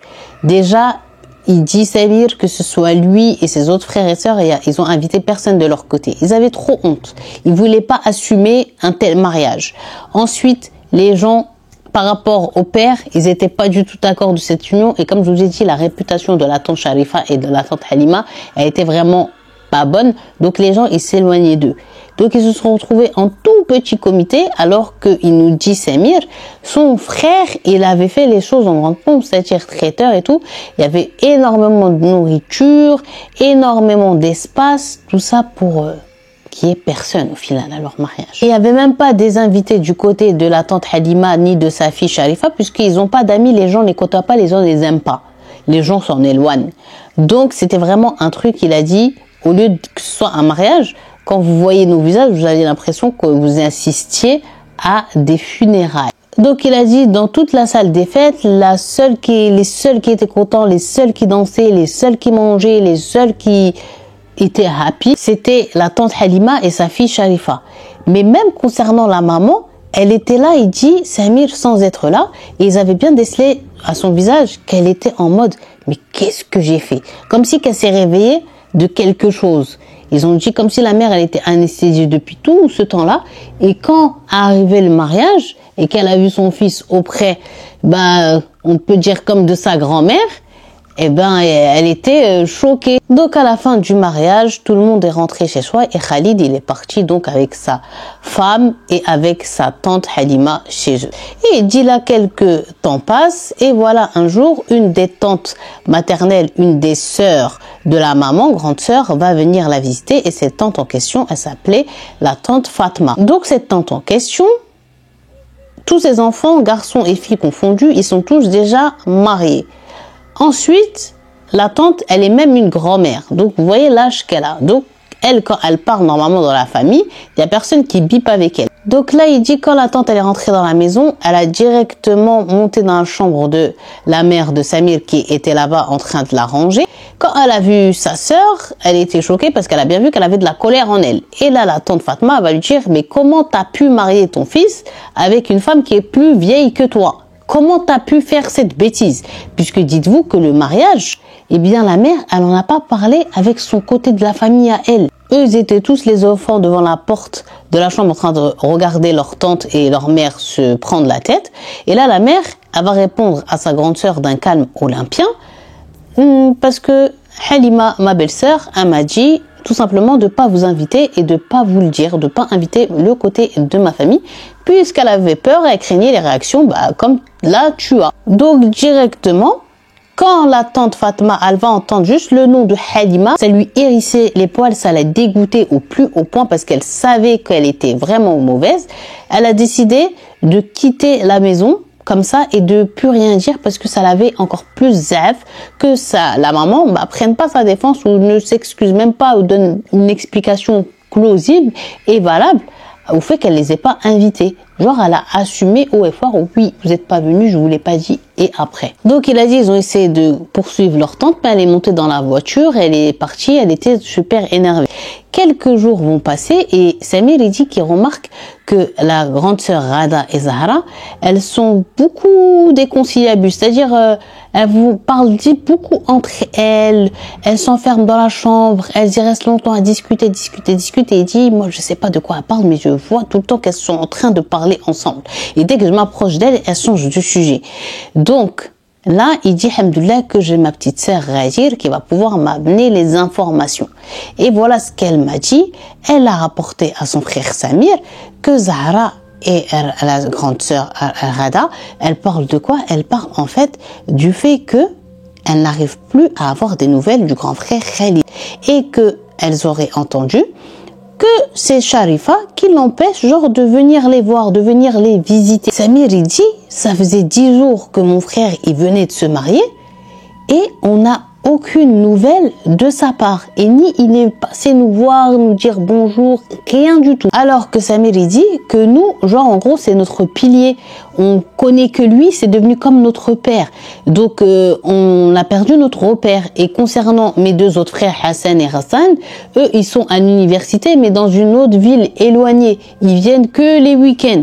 Donc là c'est pas normal que lui genre il nous calcule pas alors qu'il nous a dit qu'il soit marié ou qu'il soit pas marié, il va pas changer ses habitudes, qu'il va passer, qu'il va voir si on manque de rien, etc. Et là, plus de nouvelles comme ça, c'était pas normal. Donc il dit, au début, nous insultez pas s'il vous plaît de psychopathe. On s'est dit quand même, bon, c'est normal, il vient de se marier, il veut être en tête-à-tête avec sa meuf, il veut profiter, il veut ci, il veut ça, là. Ok, sauf que, pendant un moment là, ça fait plusieurs semaines, maintenant on n'a plus de nouvelles et c'est pas normal. On essaye de l'appeler, on essaie de lui envoyer des messages, il ne répond pas et il nous répond pas. Donc là, on a décidé quoi? On va aller voir de nous-mêmes, qu'est-ce qui se passe? Pourquoi frère, tu nous calcules plus?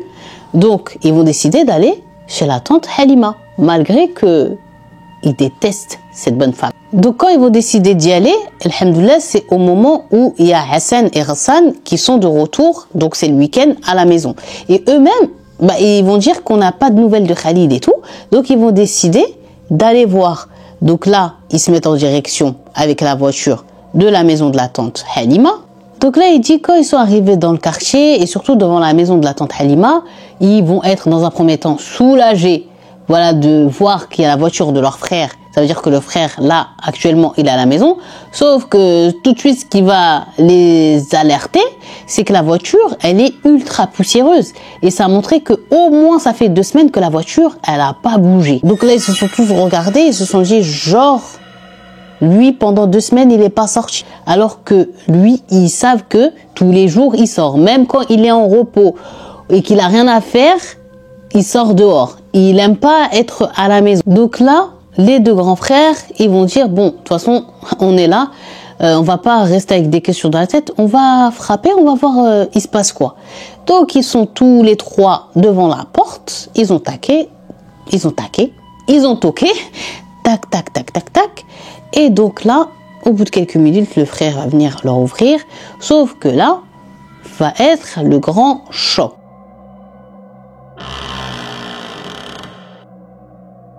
Donc, Samir, il dit, c'est mon frère Khalid qui est venu ouvrir la porte, sauf que il a ultra changé.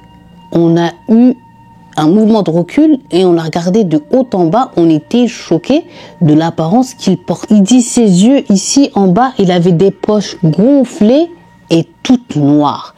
Sa peau, elle était toute blanche. Il a dit qu'il avait perdu du poids alors que lui c'était un sportif. Il n'était pas bien. On dirait qu'il n'a pas dormi toute sa vie. C'était un espèce de Dracula. Mais le choc des chocs, c'est quand leur frère va leur dire « Men ento », genre en gros, vous êtes qui et pourquoi vous êtes là? Alors là, les 3 frères, ils se regardent genre en mode « Il est sérieux là ou quoi ?» Donc là, ils ont dit « Quoi tu joues là? T'es sérieux ou quoi? C'est nous, on était frères. Là, c'est Hassan, là, c'est Hassan, et là, c'est moi, Samir. » Sauf que là, quand ils regardent comme ça, genre pour essayer, on dirait le pauvre, de les reconnaître ou quelque chose, ils vont entendre la voix de sa femme Sharifa derrière, qui dit Khalid, qui est à la porte. Et directement, sans aucune explication, quand il a entendu la voix de sa femme comme ça, il a tremblé, il a eu peur, il a refermé la porte sur le visage de ses frères et leur a claqué la porte au nez. Donc eux, ils sont restés les pauvres sur le perron, choqués, en train de se regarder. Ensuite, ils vont quitter, mais dans leur tête, là, ils n'avaient plus aucun doute. Le frère, là, il lui arrive quelque chose. C'est pas possible. Comment ça, il nous reconnaît pas? Et comment ça, il panique autant de sa femme qui nous claque la porte au nez et qui nous invite même pas à rentrer alors qu'on est ses frères? Ils se sont jurés, les frères, de savoir il se passe quoi avec leur grand frère. Ils étaient super tristes et surtout inquiets. Donc, il nous dit quand même pour nous expliquer l'emplacement de la maison de la tante Halima, pardon, où elle habite, c'est quoi? C'est, il dit, un secteur assez vide. La plupart des maisons, il reste que quelques familles qui y vivent encore. C'est surtout des familles qui ont du mal à joindre les 2 bouts. Ou sinon, la plupart des autres maisons, elles sont complètement vides et abandonnées. C'est vraiment un secteur, il dit, frisson, un endroit à leur image. Donc il dit au moment où eux ils quittent la maison de la tante pour remonter dans leur voiture et rentrer chez eux, au bout de la rue comme ça, va venir un monsieur, ils savent même pas d'où il sort, il nous dit, qui est vraiment bizarre. Il dit ses vêtements, ils étaient déchirés comme ça en lambeaux, ses cheveux, il en avait énormément, mais ils étaient tout entremêlés, et ça se voyait que c'était super sale. Il était super sale lui-même. Sur lui, il avait une peau, il dit noir. Mais j'ai jamais vu un foncé pareil. Flippant. Et il était en train de les regarder. Eux, ils sont montés dans leur voiture. Ils ont démarré. Bon, ils se sont dit, ça se croit, c'est un mehboul, c'est un fou. Ils ont démarré, sauf que lui, il va se mettre tac devant la voiture et en gros, il fait que de les regarder et rigoler. Et genre, il les empêche de quitter. Donc là, il va se mettre à bou. Hassan, le frère, c'est lui qui est en train de conduire, à klaxonner. Et donc, il va finir par s'éloigner. Ils vont le voir rentrer dans une maison. Tu la vois d'extérieur, tu sais, elle est abandonnée. Et voilà, et ils ont continué leur chemin en disant « Mais il est fou, il lui faisait des gestes comme ça, mais vas-y, pousse-toi, dégage » et tout ça. Mais ils voulaient pas ouvrir la fenêtre parce qu'ils ont dit ils sentaient que le monsieur là, il est pas normal. Mais c'est pas fini. puisqu'il dit, Samir, ce soir-là, quand ils sont arrivés chez eux, que ce soit lui et ses deux autres frères, ses deux autres grands frères, ils vont avoir une migraine qui n'est pas normale. Un souda, vraiment, il a dit, il aurait préféré à cet instant, je crois, mourir que de supporter le mal de crâne qu'ils ont eu. Ils ont déjà connu, il dit, des maux de tête, mais un mot de tête à ce level-là, c'était pas normal. Il dit, la mère, elle avait préparé un trop bon dîner, leur plat préféré, qui demandait à avoir presque chaque week-end. Là, ils n'ont pas pu le manger. Ils sont chacun partis dans leur chambre et ils ont dormi jusqu'au lendemain. Et il dit le lendemain, les frères, ils ont fait take-away, ils ont ramené la nourriture avec eux parce qu'ils devaient déjà repartir à l'université. Mais aussi, ce qui l'avait alarmé, c'est que les grands frères, avant qu'ils partent, ils disent toujours à la mère, est-ce que tu as besoin de quelque chose avant qu'on parte? Par exemple, on te ramène en course ou ci ou ça. Là, ils ont rien dit. Chacun, il faisait que de regarder autour de lui. Personne parlait. Vous avez bien dormi? Ils ont dit ni oui ni non. Ils ont juste voulu partir au plus vite.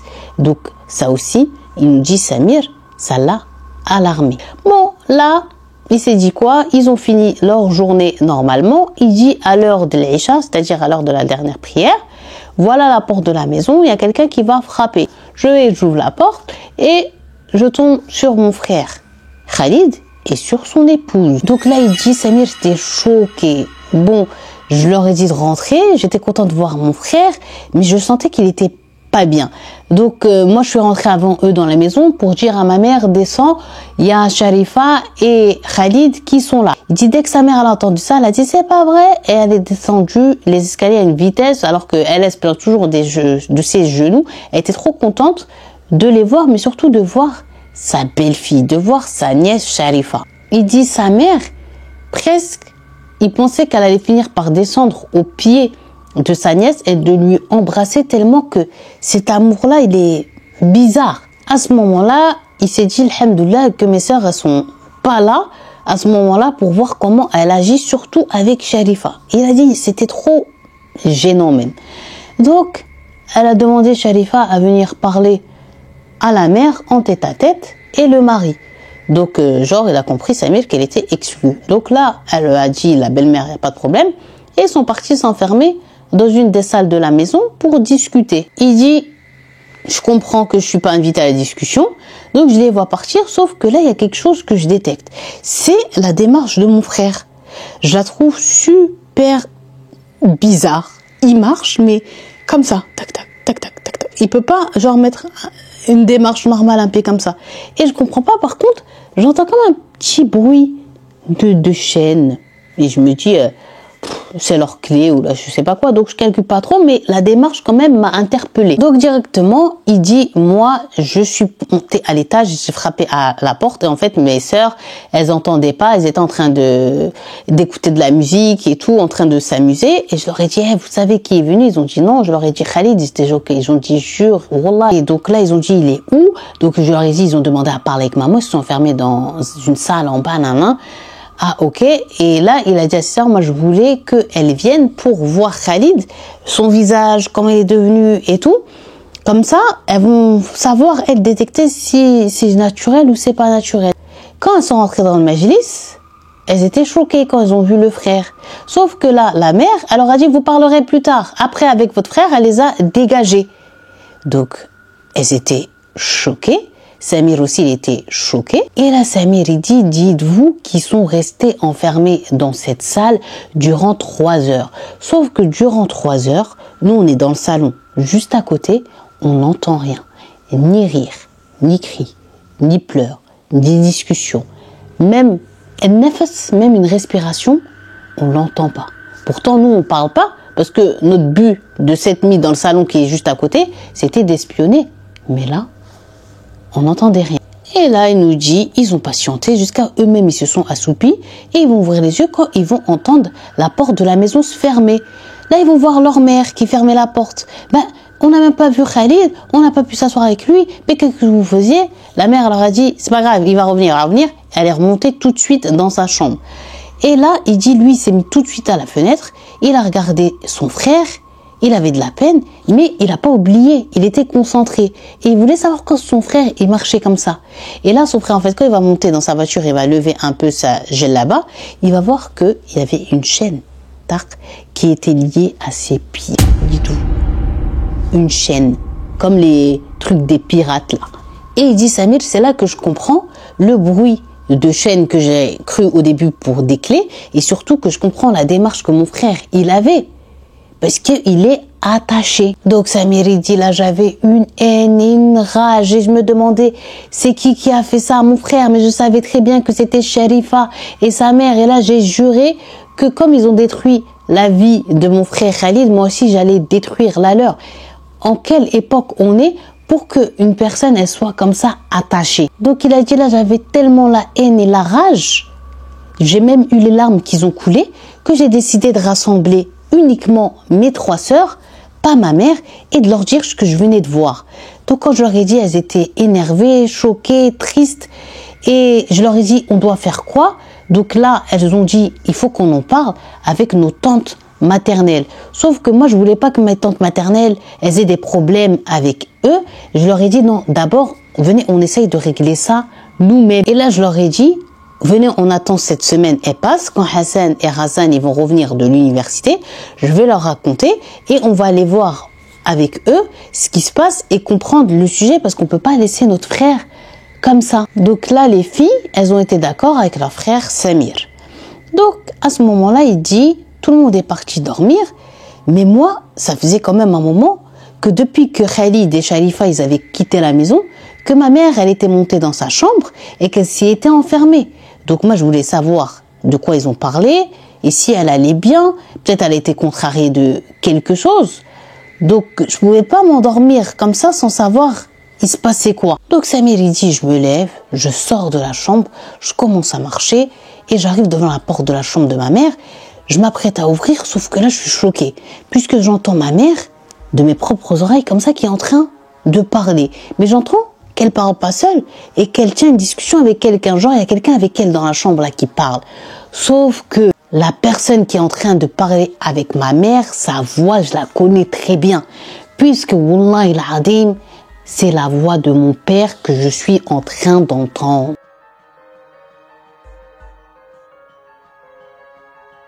Donc il dit à ce moment-là, j'étais tellement choquée, je voulais tellement comprendre, donc je voulais ouvrir la porte. Sauf que j'ai même pas eu le temps d'attraper la poignée, que j'ai senti un coup ici, bam, et je suis tombée. Sauf que quand je suis tombée, je tombe devant la porte de la chambre de ma mère. Et au petit matin, quand le soleil va me réveiller, je me retrouve où? Dans mon lit. Donc je commence à me dire, ah, c'est quoi ce cauchemar de fou que j'ai fait? C'est quoi ce cauchemar qui m'est arrivé? Sauf que là, très vite, quand j'ai voulu me lever, j'ai eu une douleur ici. Donc quand je vais regarder, soulever mon t-shirt, je vais voir qu'ici j'ai un énorme bleu. Et je vais me rappeler le coup que j'ai eu juste avant d'ouvrir la porte de la chambre de ma mère. Et là, en faisant comme ça aussi, je vais m'apercevoir que j'ai une douleur au poignet.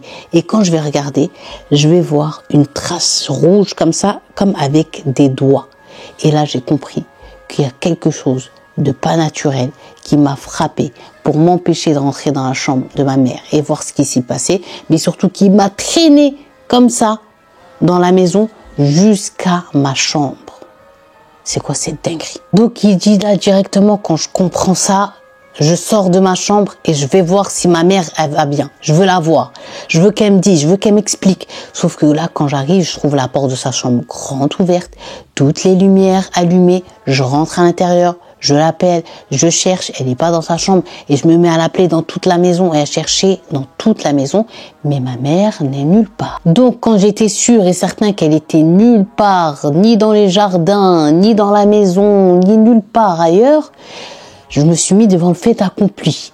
Donc directement, j'ai été réveiller mes sœurs, j'aurais expliqué ce qui était arrivé, leur ai montré le bleu que j'avais, mon poignet et tout ça. Et là, quand je leur ai annoncé que maman elle était pas à la maison, elles sont paniquées, elles se sont mises à pleurer. Donc là, elles étaient inquiètes pour leur mère et surtout dans la peur. Donc là, la grande sœur Rada, elle a dit à Samir, écoute, le seul endroit où maman elle peut être, c'est sûr qu'elle est chez la tante Halima. Il y a que là-bas qu'elle a pu aller. Donc là, la sœur Zahra, elle a pris son téléphone, elle l'a passé à sa sœur Rada et elle a appelé la tante Halima. Salam alaikum, alaikum salam. Est-ce que maman, elle est venue chez vous? Est-ce qu'elle est chez vous? Là, la tante Halima, puisque c'était en haut-parleur, ils ont tous entendu dire que non, elle n'est pas chez eux et qu'elle n'est pas venue les voir.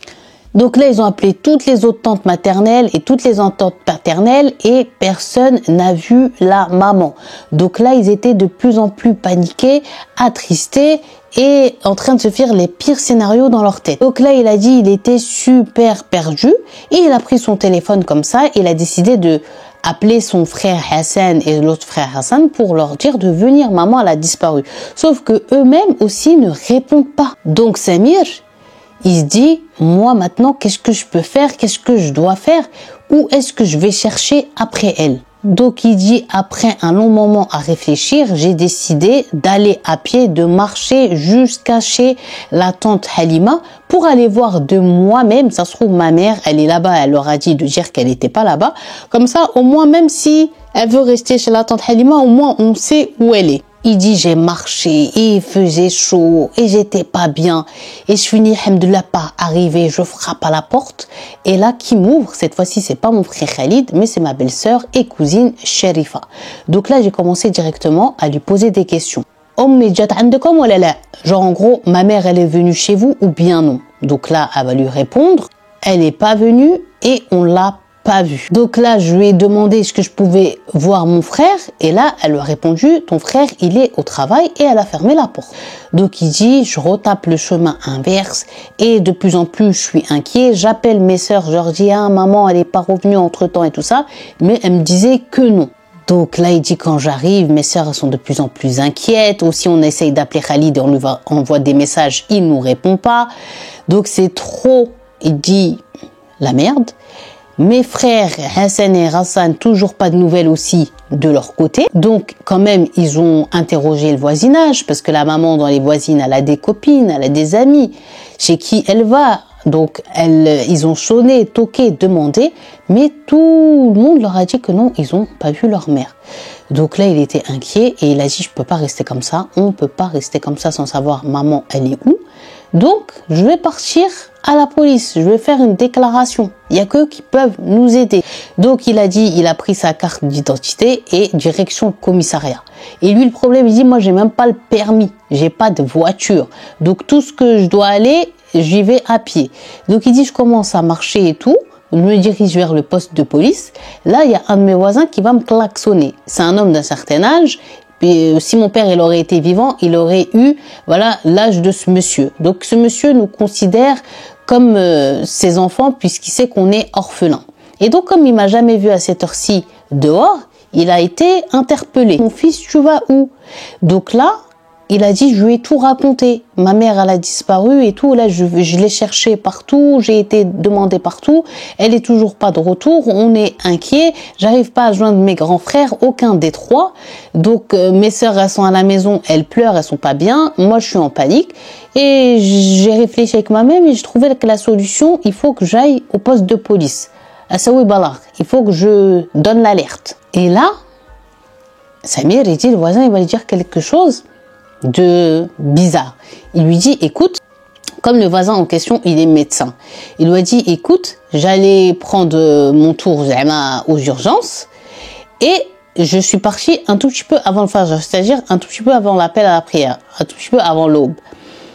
Et j'ai vu une femme qui maintenant que tu me dis que ta mère, elle a disparu, elle a la même corpulence, la même taille et tout, mais j'ai pas genre haqqaq. J'ai pas regardé comme ça pour savoir c'était qui. Mais elle était à pied. Mais le seul problème, mon fils, c'est que moi j'avais honte genre en gros de demander où vous allez et tout pour qu'on dise pas oui genre je drague les femmes du quartier. Vous avez compris. Donc là Samir, il a dit j'ai un peu respiré puisque il a donné des détails de la abaya qu'il a vu vite fait que c'était la abaya de sa mère.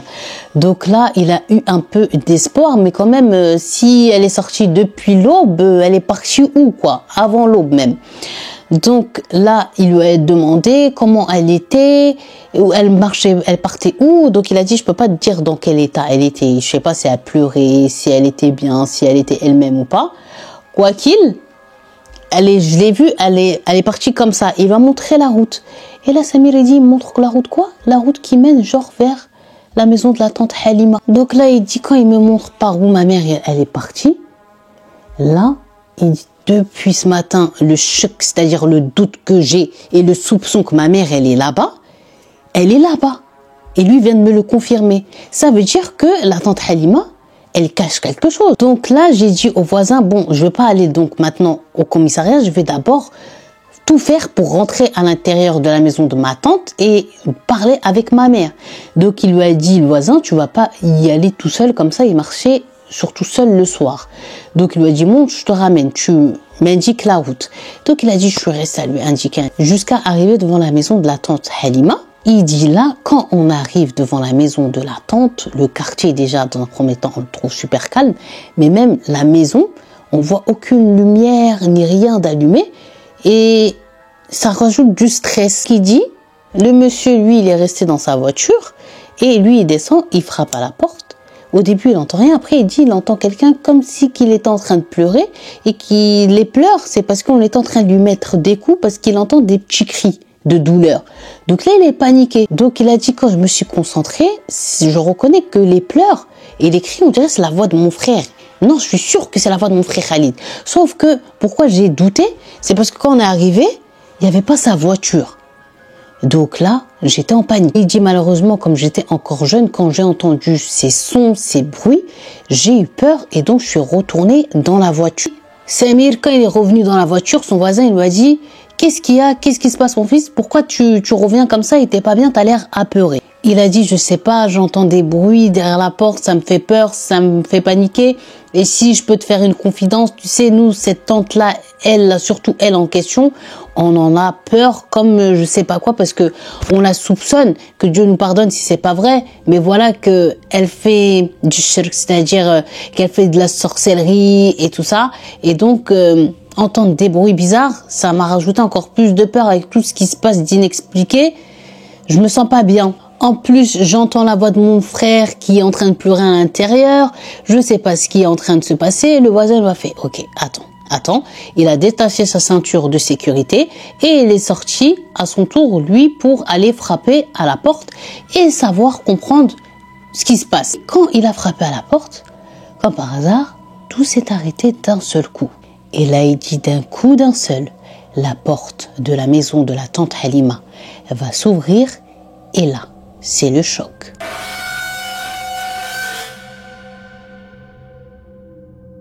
Est-ce que vous vous souvenez, mes cappuccinos, cappuccinettes, qu'est-ce que je vous ai dit? Il y a quelques jours de ça en arrière, quand Samir, il était parti avec ses deux frères pour voir Khalid comment ça allait, et au moment où ils repartaient, ils sont tombés sur une personne, je vous ai dit, foncée de peau, extrêmement flippante, qu'ils ont trouvé absolument pas normale et qui est entrée dans une maison aux alentours abandonnée. Eh bien, dites-vous que c'est lui qui a ouvert la porte. Il était encore plus flippant que la première fois quand il l'avait vu en pleine journée. Là, il rigolait. Et le problème, c'est qu'ils ont vu que ses pieds, dites-vous, n'étaient pas des pieds humains, mais des pieds d'animaux. Et là, ils ont compris qu'ils faisaient face à un shaitan. Bismillah ar-Rahman ar-Rahim. Donc là, ils étaient tétanisés. Donc là, de peur, ce qui s'est passé, c'est que le voisin et Samir, au même moment, ils vont se mettre à hurler et ils ont détourné le regard. Sauf que quand ils sont revenus le regard vers la porte de nouveau, ils vont voir Khalid. Comment c'est possible? Donc là, il dit, lui, il est descendu de la voiture, sauf que il a rien compris, Samir. Donc là, ce qui s'est passé, c'est que quand le voisin, le pauvre, il a vu qu'en à peine une fraction de seconde, une autre personne, elle était devant lui, il a eu peur et il s'est enfui en laissant, eh bien, Samir là-bas. Et le problème, Samir, il nous dit, c'est qu'il a laissé son téléphone portable à l'intérieur de la voiture du voisin. Donc directement, ce qui se passe, il dit, je me retrouve tout seul, je suis en panique, mon frère, je ne sais pas si c'est vraiment mon frère, du coup, je suis pas bien, je le regarde, je lui dis, t'as toujours pas des nouvelles de maman, Sharifa, t'as pas dit que j'ai dépassé, et la personne, la chose ou son frère, on sait pas encore, il faisait que de le fixer, il ne lui a dit ni oui ni non, et il dit il y avait pas de lumière, mais quand même, il va voir passer derrière son frère, eh bien, tac, vite fait comme ça, sa mère. Donc là, il a dit, j'étais content de la voir, mais aussi apeuré, parce que maintenant, je savais plus si je faisais face à des êtres humains ou à des êtres de l'autre monde.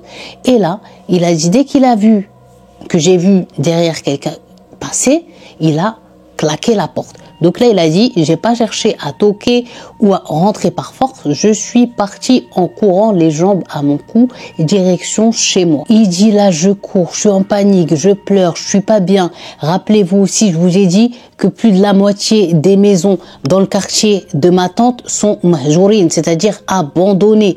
Et là, il dit, je cours et j'entends qu'on m'appelle Samir, ya Samir, ya Samir. Et quand à chaque fois je regarde, eh bien je vois la même personne, ce monsieur qui nous a ouvert la porte et qui nous a barré la route. Et là j'ai plus de doute, je sais que c'est pas un être humain. Donc j'essaye de faire comme si je l'entends pas et comme si je le vois pas, mais à chaque fois plus j'avance, plus je trouve sur mon chemin. Le pire, il dit à cet instant, c'est tellement qu'il était apeuré.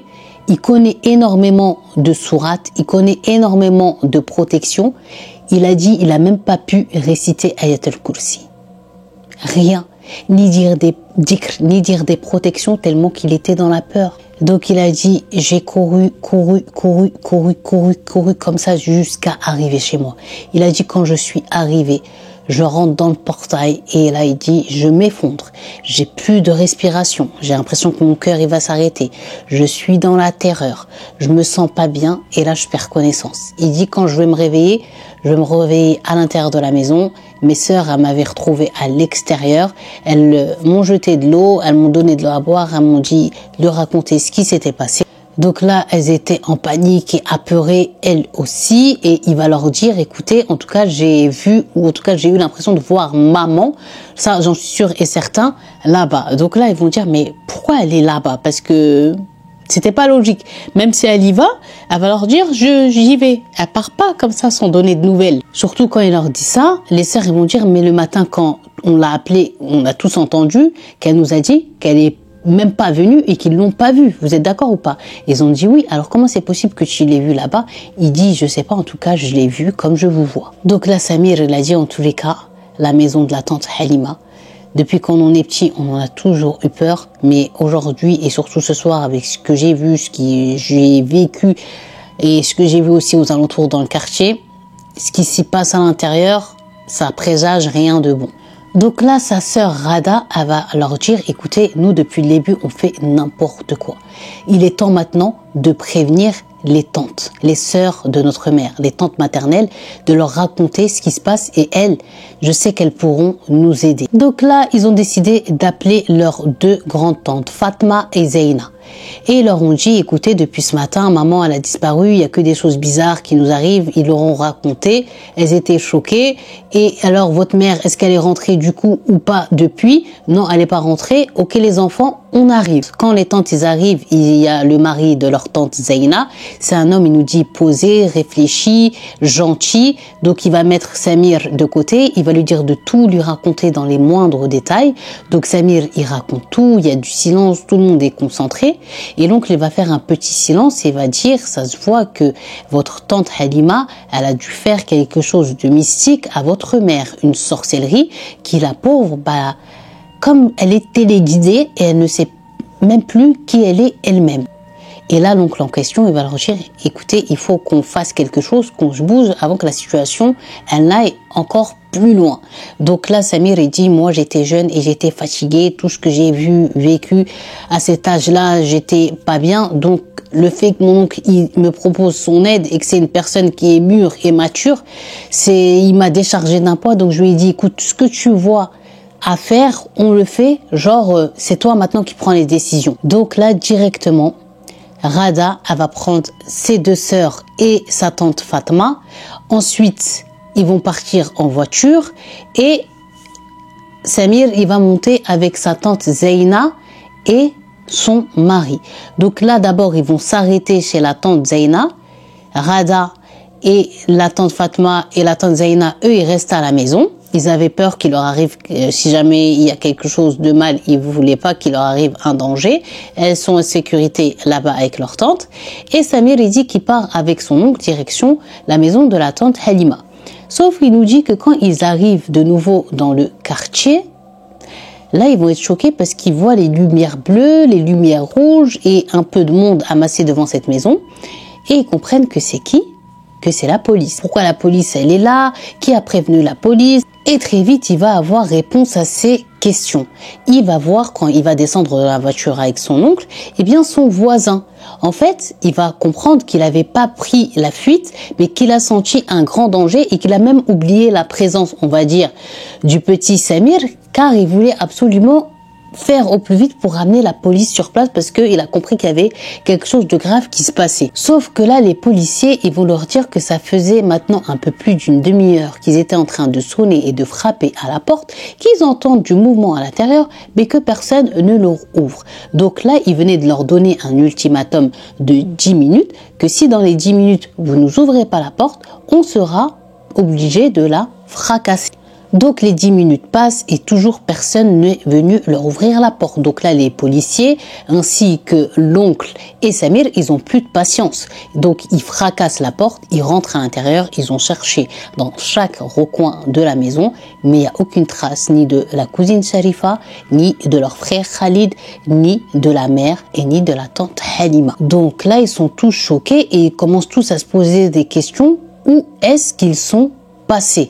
Donc là, ils ont commencé, il nous dit Samir, à aller interroger ses tantes paternelles. Ils vont commencer, les policiers, à se rendre chez chacune d'entre elles sans attendre le matin pour savoir ce qu'il se passe.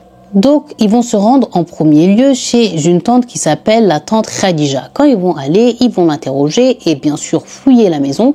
Ils vont trouver qu'il n'y a personne. Quand ils vont lui dire est-ce qu'elle aurait une idée de où il serait, elle a dit Khatayni, genre en gros, j'en sais rien. Et les policiers, ils se rendent à une autre adresse. Donc là, ils sont arrivés chez une autre tante qui s'appelle la tante Salha.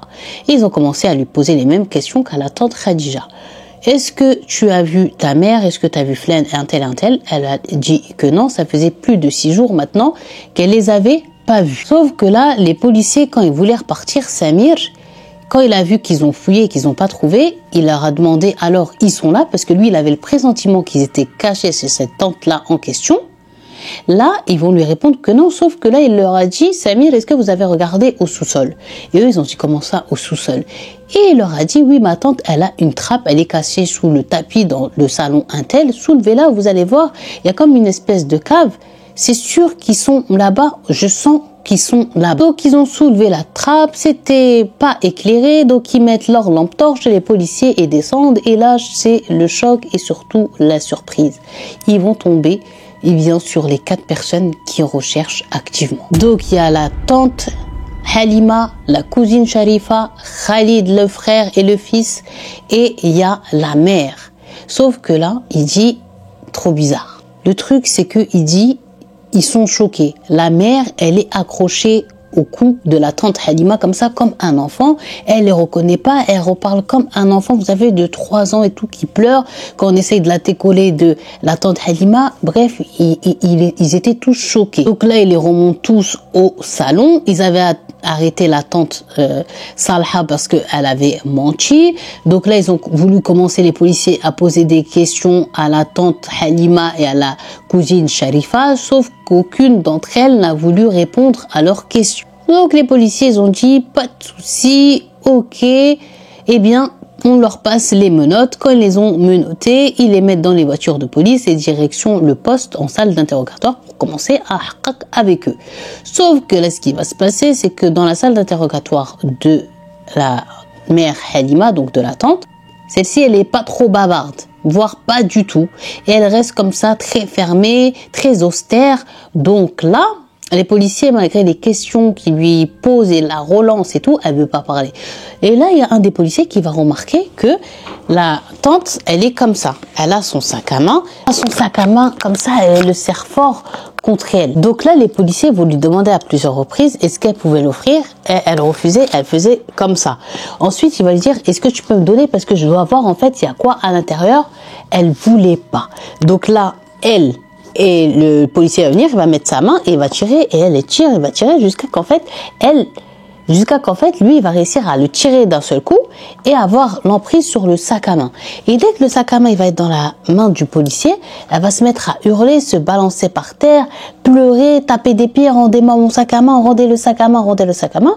Sauf que le policier, il va pas la calculer et il va quitter la pièce d'interrogatoire pour aller l'ouvrir dans une autre pièce, ce sac, et voir ce qu'il y a à l'intérieur. Donc là, le policier, il pose sur la table le sac et il l'ouvre. Et quand il l'ouvre, il va tomber sur le choc de sa vie. Il va tomber que sur plein de petits sacs, comme des pochons, on va dire comme ça là, des pochons comme ça, remplis de quoi? Remplis de suhur, remplis de sorcellerie. Et il y a des photos. Il y a des photos de la mère, de Khalid, et de tous les membres de la famille, même de père, et bien de toute la famille de Samir. Et dans chaque pochon où il y a la photo de la personne, il y a des cheveux qui sont comme ça enroulés avec des papiers. Et quand ils ouvrent ces papiers, c'est des écritures occultes, des choses qu'ils ne comprennent pas. Donc quand ils vont comprendre que tout ça c'est du suhur, ils vont être choqués. Là, ils vont faire appel directement à la brigade spécialisée du suhur, de la sorcellerie, où c'est une unité, on va dire, où c'est que des imams et des raqis, qui, quand les policiers ils arrêtent les gens qui font de la sorcellerie et tout ça, ils les appellent pour c'est-à-dire ouvrir les sorcelleries qu'ils retrouvent. Et aussi, le policier, il a vomi. Pourquoi il a vomi? Puisque l'odeur, une fois que ce sac était ouvert, c'était juste indescriptible, tellement que c'était à vomir, l'odeur. Donc, malgré que c'était le soir, je vous dis, c'est une brigade qui, H24, 7 jours sur 7, malheureusement, ils ont des appels et ils sont habitués à ça. Donc, quand on va les prévenir, ils vont arriver, ils seront 4 imams, 4 raqis, ils vont rentrer dans une pièce et là, ils vont commencer à ouvrir les sorcelleries. Et le cauchemar continue. Donc Samir, il nous dit, il peut pas nous dire zama avec exactitude ce qui s'est passé à l'intérieur de la pièce, qu'est-ce qu'ils ont récité, qu'est-ce qu'ils ont dit.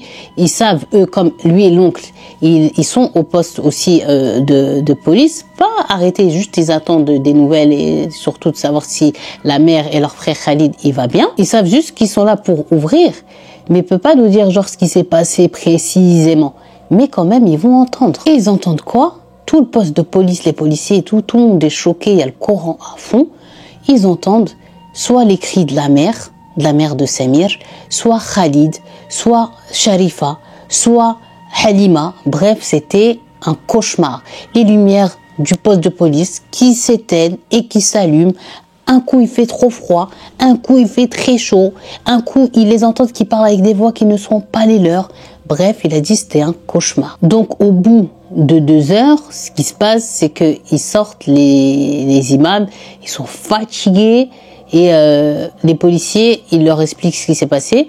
Ensuite, ils viennent accompagnés de la mère et de Khalid et ils demandent à l'oncle et à Samir de les emmener à l'hôpital parce qu'ils ont besoin de vitamines, de tout ça, d'être examinés par des médecins. Une fois qu'ils sont à l'hôpital, ils sont directement pris en charge, mais il a dit que le visage de Khalid et le visage de sa mère, il était beaucoup mieux qu'il y a très très longtemps. Ils se rappelaient plus même qu'ils avaient un visage comme ça apaisé et serein. Mais ils parlaient pas, ils étaient vraiment trop fatigués. Ensuite, il dit, donc l'oncle, il est resté avec lui et voilà qu'il voit les 4 imams qui étaient au poste de police venir les voir. Et donc là, ils vont leur parler et leur dire, écoutez, on va vous dire ce qui s'est passé et ce qui leur est arrivé. Et là, ils vont leur dire, faut rester fort, qu'ils sont des croyants, que de toute façon les personnes qui font du mal, ici ils payent, mais auprès de Dieu la punition elle sera sans pareil, qu'il faut qu'ils restent forts pour la famille, puisque ce qu'ils s'apprêtent à leur dire, ça va les choquer et les déboussoler et les rendre vraiment tristes. Donc là il dit, j'avais chanté, mes jambes tremblaient entre elles, pas bien, heureusement qu'il y avait mon oncle qui était là pour me soutenir, et là ils vont leur dire, écoutez, votre famille, elle est ensorcelée, elle a été ensorcelée depuis maintenant plus de 12 ans par la tante Halima et la tante Salha. Vous savez, celle qui les a cachés au sous-sol.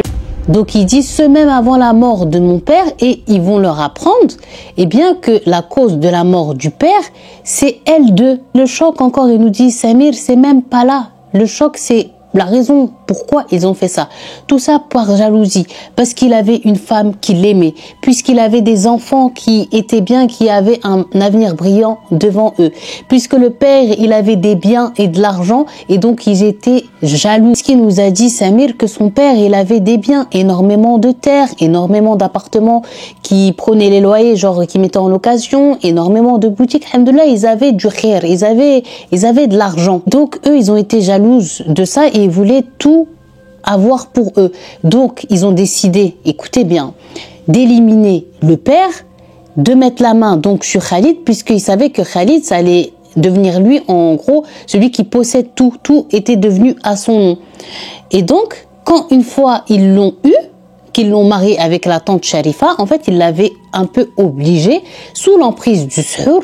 C'est beaucoup obligé, c'est pas un peu. Ils l'ont obligé sous l'emprise du suhur à leur faire, vous savez, comme procuration, et il a tout mis, même la maison actuelle en fait où ils habitaient, tout était au nom de Sharifa, Salha et de sa femme et de la tante Halima.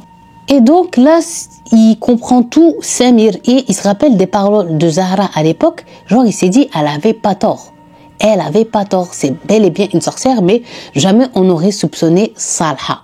Donc là, il était choqué. Il dit aussi, ils ont appris qu'ils ont fait de la sorcellerie à la cousine qui devait se marier en premier lieu avec Khalid et qui avait refusé. Pourquoi elle avait refusé? Parce qu'il s'est avéré qu'ils lui avaient envoyé des trucs qui lui ont fait peur. Donc, elle avait dit, c'est bon, je le veux pas. Et ensuite, même si elle s'est mariée, non pas avec Khalid, mais avec quelqu'un d'autre et qu'elle est partie faire sa vie, ils étaient jalouses d'elle. Donc, ils ont tout fait pour la divorcer.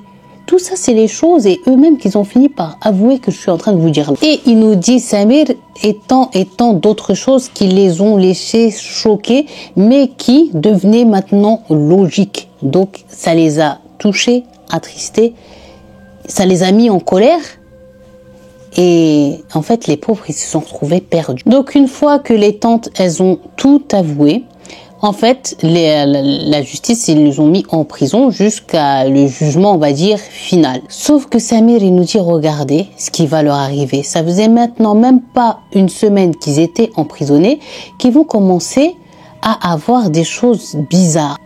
La prison, ils vont les appeler, ils vont leur dire, oui, elle crie, elle se tape la tête contre les murs, elle dorment pas. Donc là, premier truc qui va arriver, premier grand choc, c'est que la prison, ils vont les prévenir qu'ils ont emmené la tante Halima dans un état grave et inquiétant à l'hôpital. Quand ils vont arriver, les médecins, ils vont leur dire, à cause du fait qu'en fait, elle se tapait la tête contre les murs, comme ça, elle a eu une hémorragie interne et elle va rester 2 jours en soins intensifs. Elle va mourir. Samir, il dit, je vais pas vous mentir. J'aurais voulu qu'elle souffre encore plus qu'elle n'avait souffert parce que nous, ça faisait plus de 12 ans jusqu'à ils nous ont rendu orphelins de notre père et ils allaient rendre notre mère folle. Ils ont fait la misère à mon frère. Je trouve que, genre, en gros, il a dit, c'était trop léger. Concernant la tante Salha, elle avait été condamnée à une peine de mort. Sauf que un jour, quand elles vont venir les geôlières pour lui donner son plateau, ils vont la trouver morte, les yeux grands ouverts, comme ça, décédée, dans un coin de sa cellule. Et Samir nous dit jusqu'à aujourd'hui, ils ne savent pas la cause de sa mort. Mais la plupart des raqis et des imams qui ont suivi l'affaire, ils ont tous dit la même chose. Que ce soit la mort de la tante Halima qui se tapait la tête, ça veut dire qu'elle voyait des trucs de ouf, il lui faisait la misère. Et comme ils ont retrouvé la tante Salha morte comme ça dans un coin de sa cellule, ils ont dit ça, c'est les djinns avec qui ils travaillaient, et bien qu'ils se sont retournés contre eux et qu'ils les ont tués. Et concernant la cousine Sharifa, elle aussi, elle est devenue folle, mais jusqu'alors, elle n'est pas en prison, mais elle est dans un hôpital psychiatrique, mais vraiment psychiatrique. Elle est devenue vraiment folle. Donc, concernant la tante Salha et la tante Halima, comme ils ne se sont pas repentis avant de mourir, et nous dit Samir, eh bien, ils sont pas enterrés dans le même cimetière que les gens normaux, on va dire, les gens qui étaient dans le droit chemin. Ils sont enterrés dans un cimetière, on va dire, comme des gens qu'on veut pas être avec eux, même après la mort. Donc Samir, il dit qu'en Arabie Saoudite, En fait, les gens qui font du shirk, c'est-à-dire de l'association sorcellerie comme ça grave, ils refusent qu'ils soient enterrés avec les gens qui sont bien. Donc leur punition, c'est un cimetière où les gens ils savent que c'est les mauvaises personnes qui sont là-bas. Et en plus, il dit Samir, on leur a demandé d'émettre des regrets. Et est-ce qu'ils voulaient se repentir? Mais ils ont toujours dit non. Genre, ils sont mauvais jusqu'à la fin et dans leur moelle. Donc, il dit, au bout de quelques mois, la santé mentale et physique, que ce soit de sa mère ou de son frère Khalid, petit à petit, elle revenait, alhamdoulilah. Et de jour en jour, ils allaient mieux. Et ensuite, ils ont demandé à leurs frères et à leur mère qu'est-ce qu'ils ont vu dans la maison, est-ce qu'ils ont vécu des choses, qu'est-ce qui se passait. Sauf que là, il nous dit, ils se souviennent de rien. C'est comme si en gros ils étaient dans un état de coma et que ils n'étaient pas là, tout simplement. Donc quand ils leur disent oui, on t'a vu par exemple à la mère devant les toilettes, t'étais prosternée, elle a dit qui a fait ça? Moi? Elle était choquée. On t'a vu, t'étais enchaîné, tes pieds. Moi, j'étais enchaîné. Ils se souviennent, les pauvres, de rien. Donc Samir, il dit d'un côté, alhamdoulilah, Dieu merci, qu'ils ne se souviennent pas des choses atroces et horribles qu'ils ont pu vivre, qu'ils ont dû voir, ils sont dans un état où vraiment l'amnésie, heureusement que ça existe pour ces gros cas-là. Et il dit petit à petit, donc comme je vous ai dit, la vie, elle reprenait son cours. La maman, elle s'est excusée maintes fois auprès de sa fille Zahra parce qu'elle lui dit, ah, moi, tu m'as punchingé.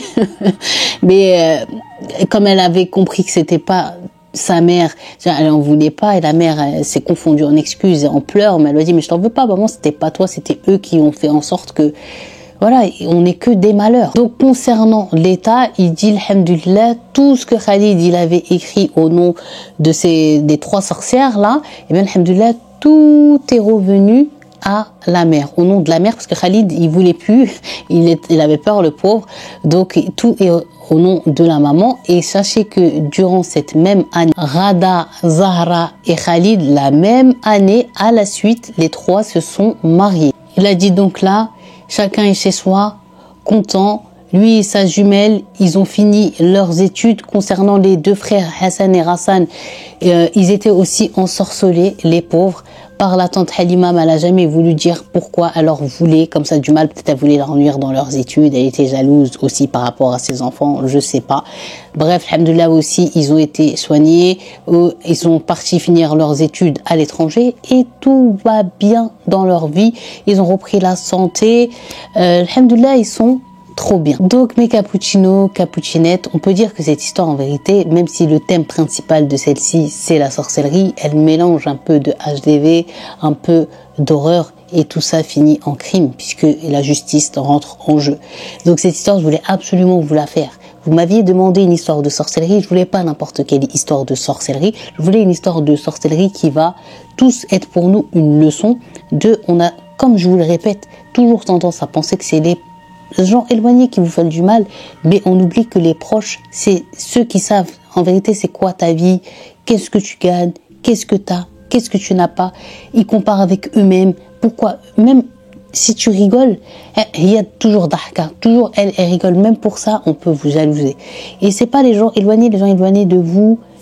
Il y en a certains peut-être, ils vous veulent du mal, mais ça reste toujours moins quand je fais des calculs que les proches et même des gens avec qui vous avez le même sang. Donc cette histoire, c'est vraiment la preuve qu'il faut vraiment faire attention. Regardez, ils ont enterré leur propre frère sous terre. Ils en avaient qu'un frère. Elles l'ont enterré parce qu'il avait une vie mieux que la leur. Donc c'était l'histoire de Samir et de toute sa famille qui a été ensorcelée par les 3 tantes paternelles extrêmement jalouses de leur vie de famille et tout simplement de leur bonheur. J'ai fini cette vidéo cappuccino, cappuccinette, j'espère que vous avez apprécié cette histoire. Mais surtout, on en tire tous des leçons. Pas de confiance, zéro confiance. El hasad, ils le disent dans les hadiths que la plupart des gens qui sont enterrés dans les cimetières, ils sont morts soit de mauvais œil ou soit de jalousie. Donc voilà, il faut faire attention. Il faut des proches comme l'histoire et la famille de Samir là, mais que Dieu nous en préserve. Malgré qu'on en a, voilà. Mais il faut s'éloigner. Il faut s'éloigner, c'est mieux. Et leur laisser Dieu, voilà, comme garant. C'est mieux, mais en tout cas, cette histoire, je suis obligée de vous la raconter et elle avait sa place ici. Donc, si vous avez regardé cette vidéo jusqu'à la fin, je vous invite à écrire en commentaire Samir. Voilà. N'oubliez pas de liker, de partager et de vous abonner à la chaîne YouTube si c'est pas toujours fait, de vous inscrire sur mon... de vous inscrire. Et de vous abonner sur mon Instagram, mon TikTok et mon Snap. Je n'ai pas de Facebook et je n'ai pas de Twitter. Et toujours, hein, faites attention, comme je vous ai dit, cette histoire, elle en est encore malheureusement la preuve vivante que et les proches, il faut faire attention. Voilà. Khair, je vous fais de gros bisous et je vous dis à la prochaine. Ciao!